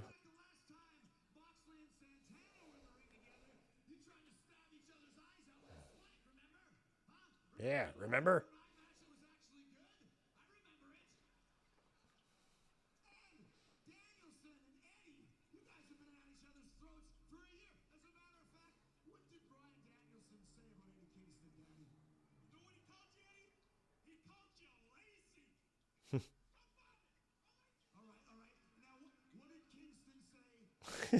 Now, what did he say about this? Is actually pretty funny. He's trying to stir up issues between them. Let's just hope that Jericho Appreciation Society is too stupid to be able to get under the skin of these guys.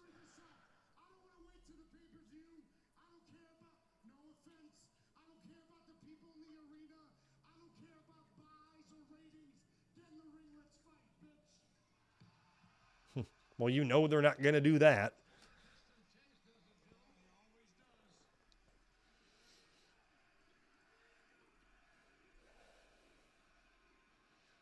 I mean, all they really said is all of us want to fight all of you.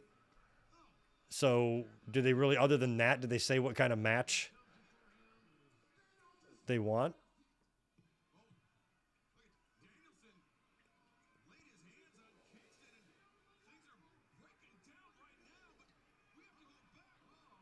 Oh, they're really shoving and fighting? See, what the Blackpool guys, they should all just pretend to have dissension and then just get in whatever. Once they get to the match and JAS is all confident, then you do the big turnaround, you know, like back in the day, and they're all on the same page and just beat the fuck out of them. Be fun.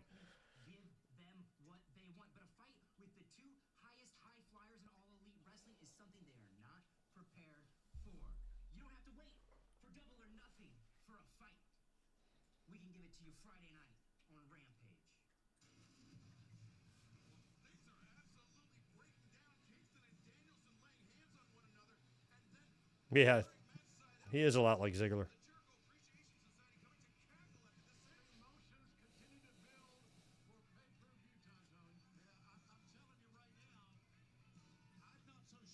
Oh, that's coffee. I was like, does JR have a fucking draft beer next to him? It's right on, JR. He's not messing around, but that's coffee. All right, here comes Britt. We're about to find out the Joker. I think Britt's winning, so I don't think the Joker is going to... I kind of hope the Joker's not Athena.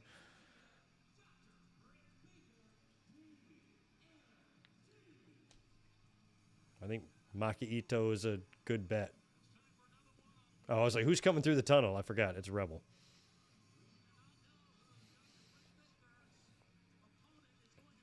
Look at Jamie Hayter ready to rob a bank.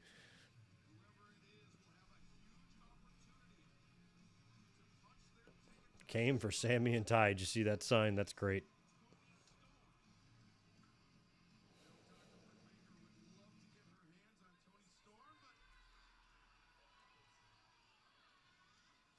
Oh, it is her. Okay.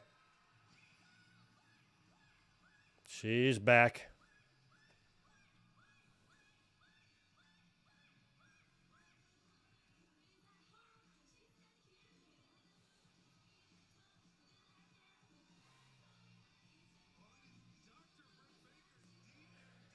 The bad faith, hating shit liquor accounts are going to be just wonderful, aren't they? On the Twitters and stuff. They're going to have so many nice things to say.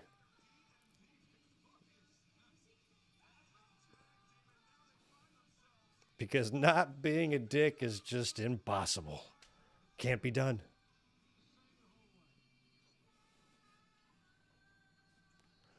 I don't really like the singing stuff. We know you don't. You've made that clear.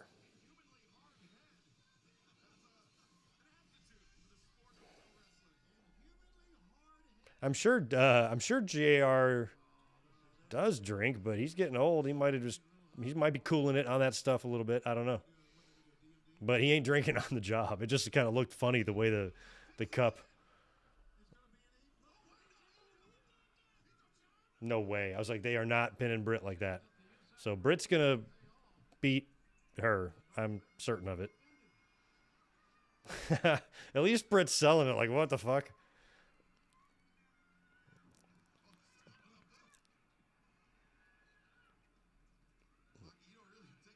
I mean, I think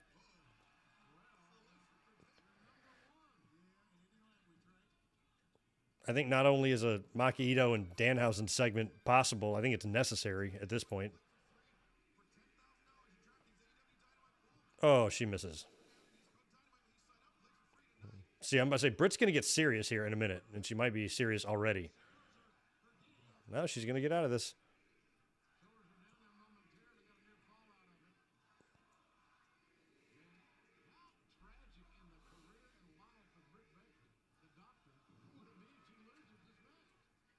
Sling blade by Britt.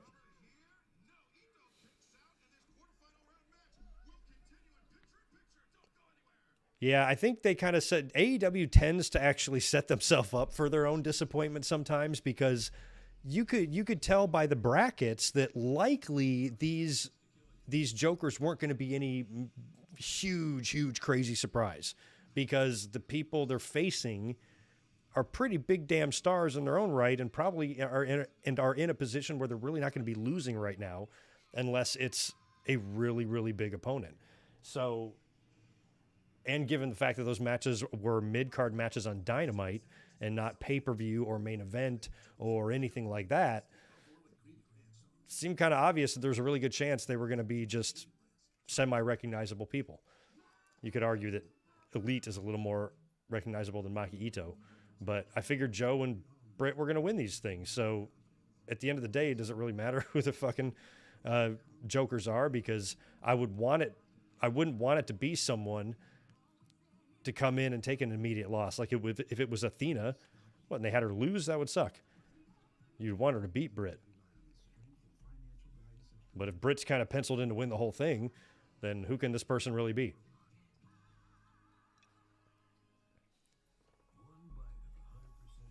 I gotta go grab another cold one. Be right back.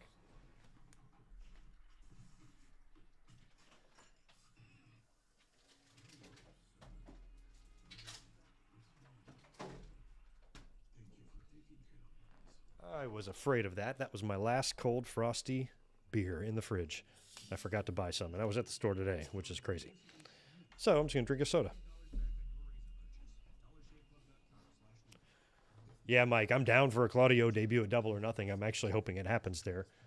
I haven't bought the tickets yet for it, but I'm supposed to be at the Dynamite at the Forum after that, and have not purchased the tickets for that yet.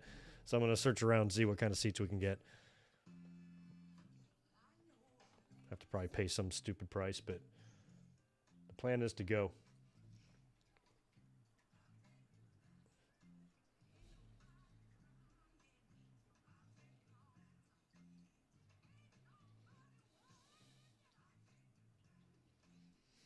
Yeah, well, that's my point, Al Ramos. Not every surprise is going to be a huge monumental surprise.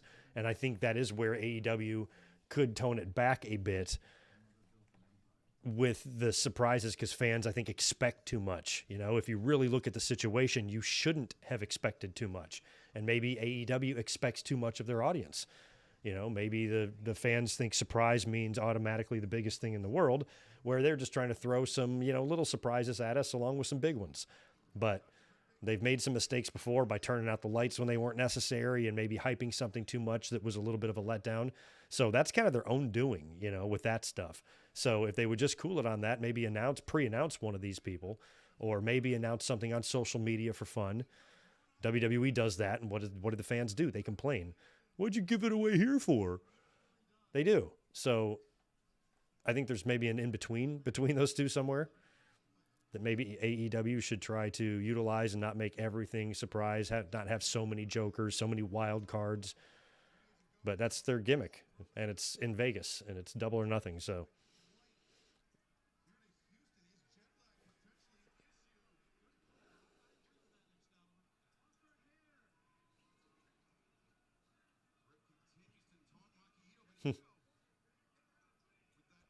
At least Britt's amused.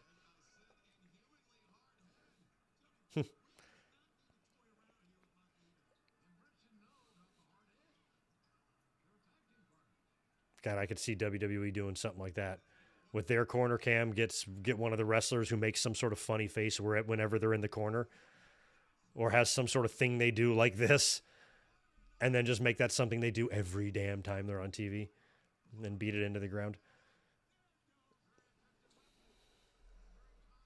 All right, she's ready. Britt Baker are giving her a lot here.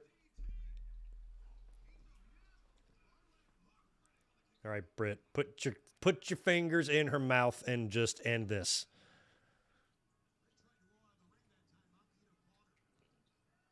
At some point, like Mickey from Rocky's voice has got to be in Britt's head. Get up, you son of a bitch. You're fucking Britt Baker. This woman's an idiot. Oh, and she nailed her right on.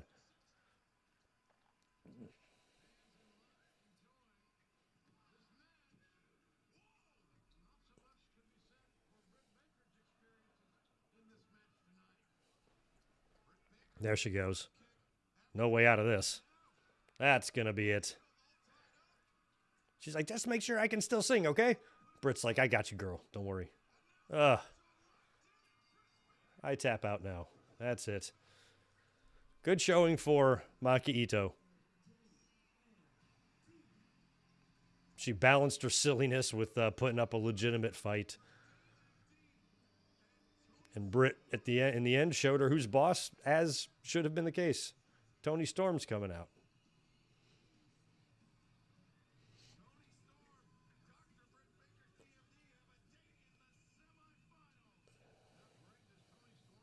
That's going to be, I guess, next week, right? Unless they're not going to do that on Rampage, are they? Britt's just like, whatever.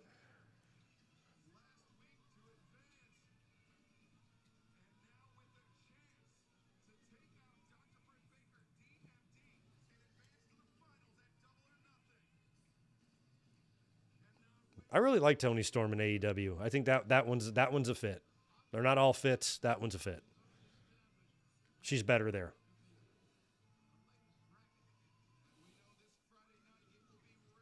I like we got Ruby Soho making it to the semis too on the other side. I assume she's going to take on Statlander. Never know.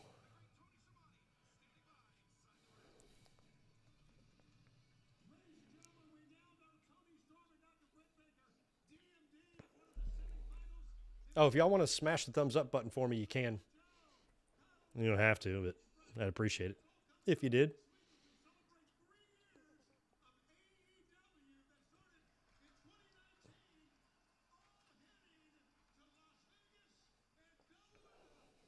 Oh. I thought he was getting choked up. He just ran out of breath.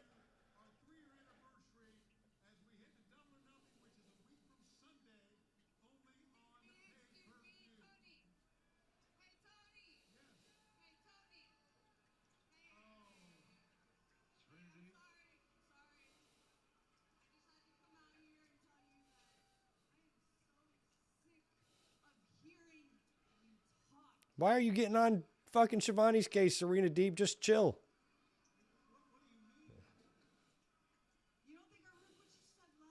Oh, Lord. I'm an announcer. I say lots of shit. Just chill.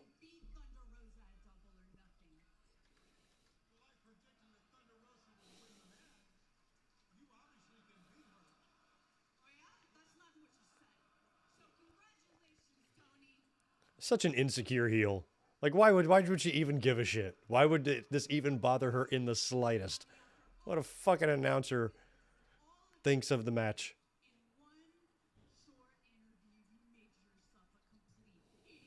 Okay, just lash out. Fucking heels, man.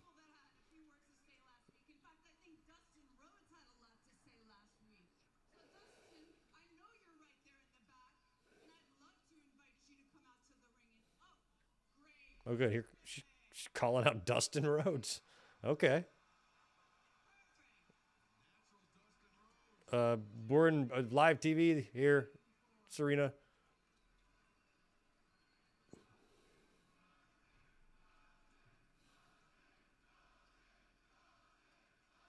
Let me guess. She'll slap him. Yeah, Texas, of course you would cheer. Yeah, all your sports teams, they're all failures. Of course you would cheer. Sports teams. There you go.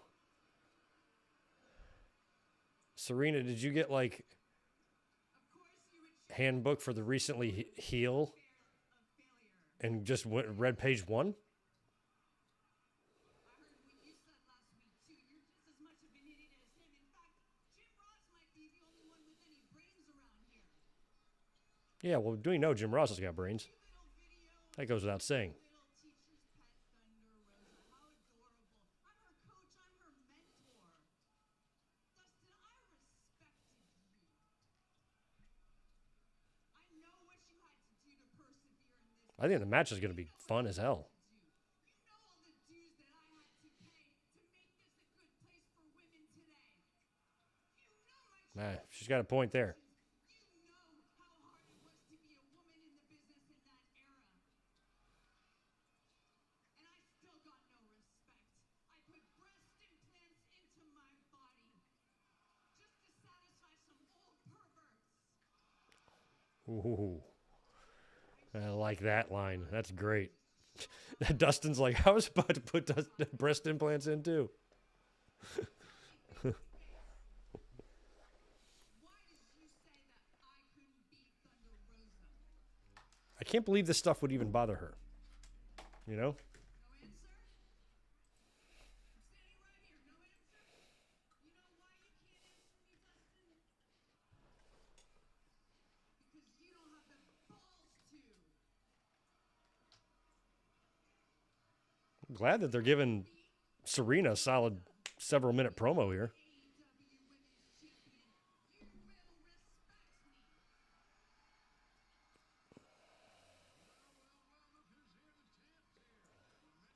me. Oh, there's the slap. We knew the slap. Here comes Thunder Rosa, who is stopped by Dustin. Oh, no.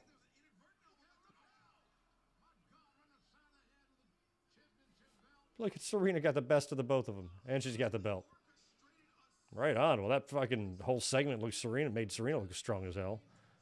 I came out here, got the promo of my life, called out a man 3 times my size, slapped him in the face, ran him down. Then you came out to try to fight me, and I beat both of you up and took your belt. Holy shit. Right on, Serena. AEW fans, with DraftKings Sportsbook, everyone can join a free-to-play pool for AEW's next big event. Just answer questions about what will happen and win a share of $10,000. And new Sportsbook customers can get $100 in free bets instantly. Win or lose, just bet $1 separate from AEW's next big event to cash in. Download the DraftKings Sportsbook app, sign up with the promo code, enter the free-to-play pool, and make it rain with an official. Now, you want me to check Twitter? Some big MJF quote where it looks like he's got a problem with ex-WWE guys, huh? I'm not. It's an MJF quote. Must you go any further than that?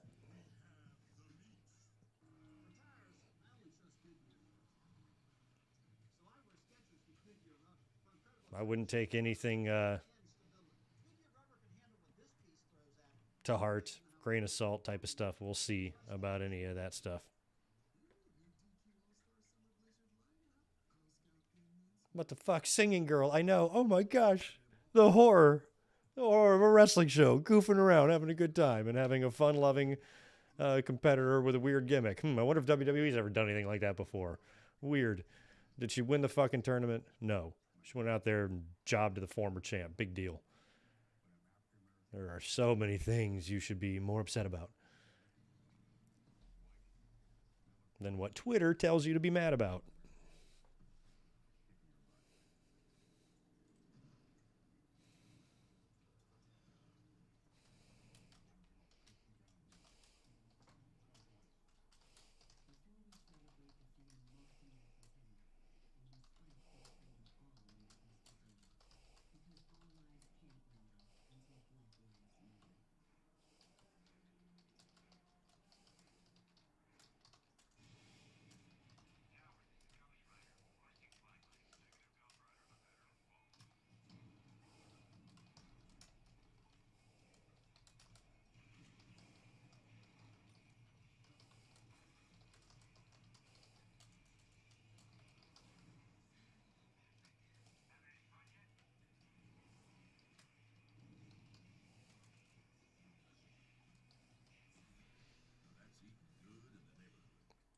Good in the neighborhood.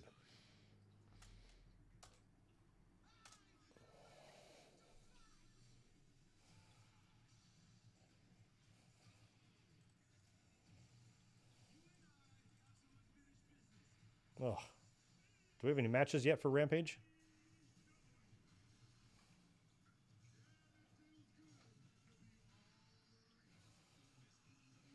Oh yeah, I just logged on to Twitter here. Oh yeah, nobody likes the Makito.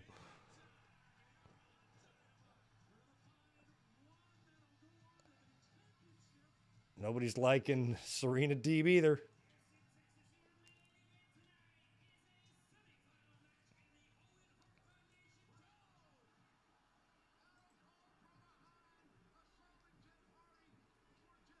That is unfair, Adam Cole. You are so dastardly.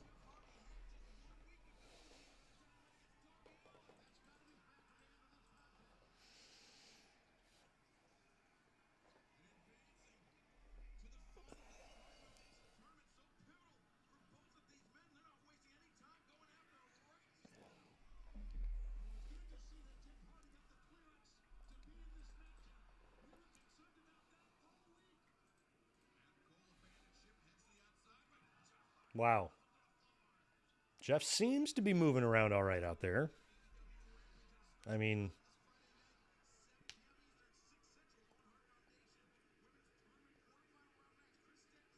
I don't know what the term for royally and annihilatedly fucked upedly his body, what kind of word I'm looking for here, but that's what happened 7 days ago. Now he's facing Adam Cole, which ain't going to be easy to put down. Poor Jeff. I don't think he's going to pull off the upset in this one. No, Al, I'm doing good now. I've kind of gotten on the other side of... I still have like a 5 or 10% congestion left, but it's pretty much gone. I'm back to normal. But that was rough, man. I did not enjoy that.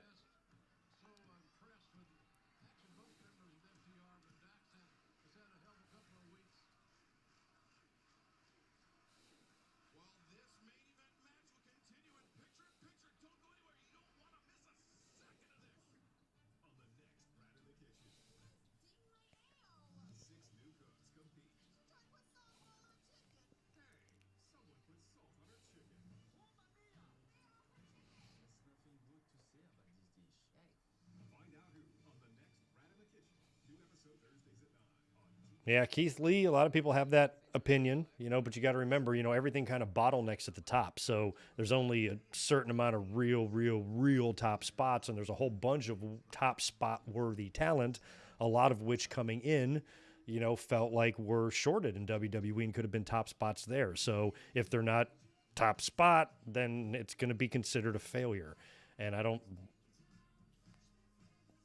think that's necessarily the case, but you think of Miro is the same way. They kind of go with him hard at first and then pull back and shit like that. So it's been a little bit inconsistent, but not like a ton of time has passed either. So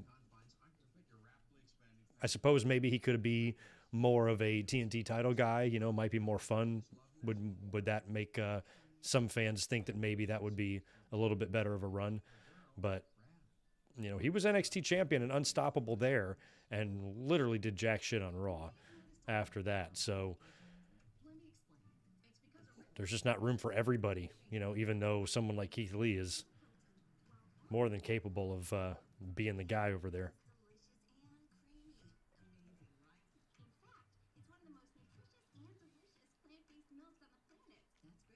And there's a whole bunch of guys at the top that seeing Keith Lee in the ring with would be fun, like Keith Lee and Omega. That would be so fucking fun.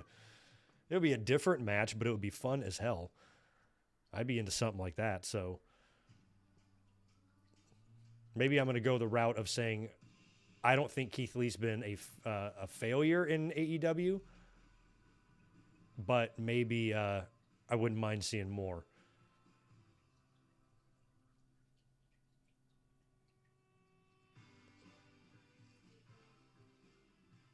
But also way too early to determine if he's just not going to have any sort of run in the company. Because anytime any wrestling company wants, they can just start pushing you and say, okay, we're going to push you now.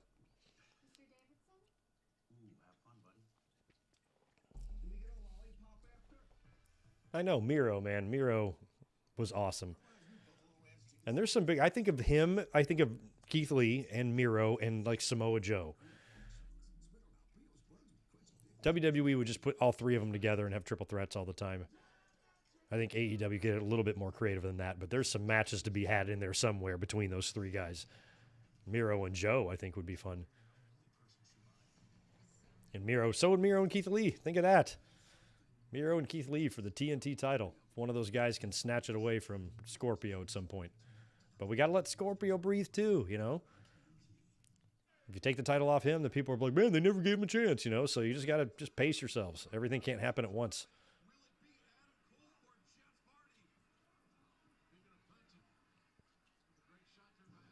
Nice Russian leg sweep. Sure, Hardy going for all his Hardyisms. Wow, he's really, I was like, man, sometimes it's got to be hard to kick out in time, and Hardy really had Cole down on the mat on that one.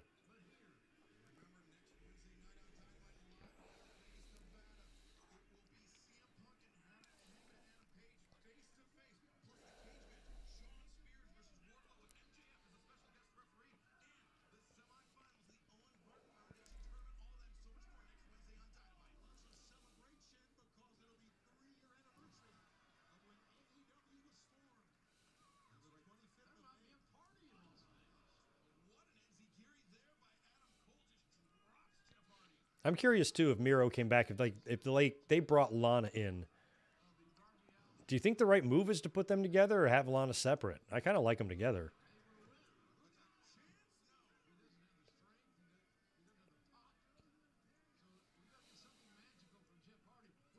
But you don't want it to resemble to what they did in WWE. You don't want to just recreate that act. Because I think both are better than what WWE's act presented. Oh, that didn't look good. Cole went for a super kick on a whisper in the whatever the fuck.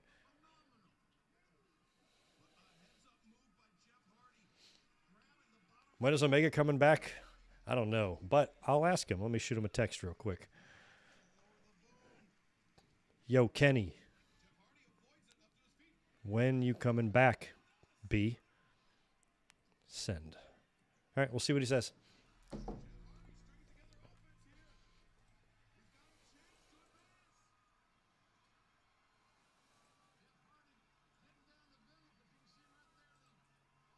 Swanton, here we go.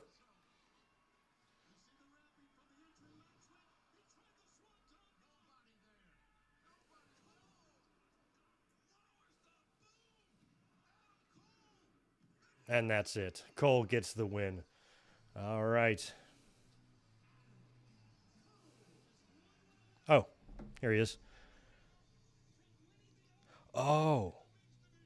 Oh, well, he told me, but he says I'm not allowed to tell the stream. I got this, cleaner. Yeah, all right. I know the date, but you guys don't because we're friends. Sorry. I'd share it with you, but I can't.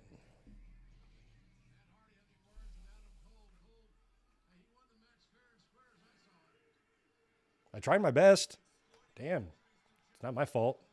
It's not my fault I know everybody.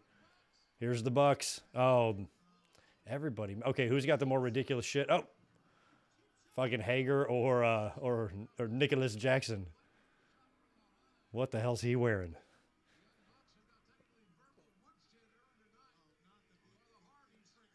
Ugh.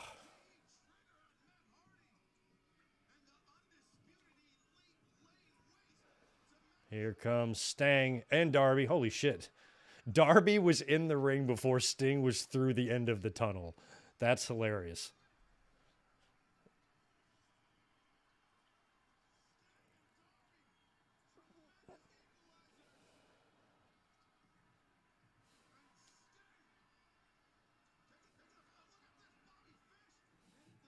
Oh, here's Fish and O'Reilly.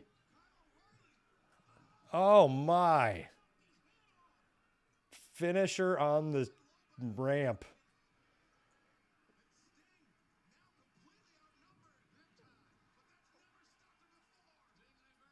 Sting and Cole. That's interesting. That's got to be fun for Cole. Chair shot to Sting. O'Reilly's going to get a little Sting rub too. That's great. So fun. Oh, double super kick to Sting. They got him on his shoulders though. Oh my God, they're not. No. Oh, are they writing Sting off TV? Ah, shit.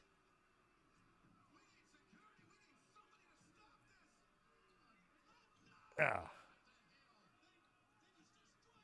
Maybe Sting's just taking a break or something. I wonder what his contract situation is.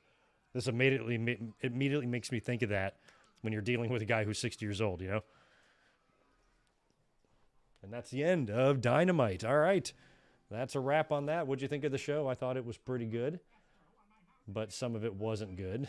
So I'm going to kick back and just read what social media has to say and get a kick out of that. So thanks for being here again on this night. Let me make sure I didn't miss nothing. No, we're all good.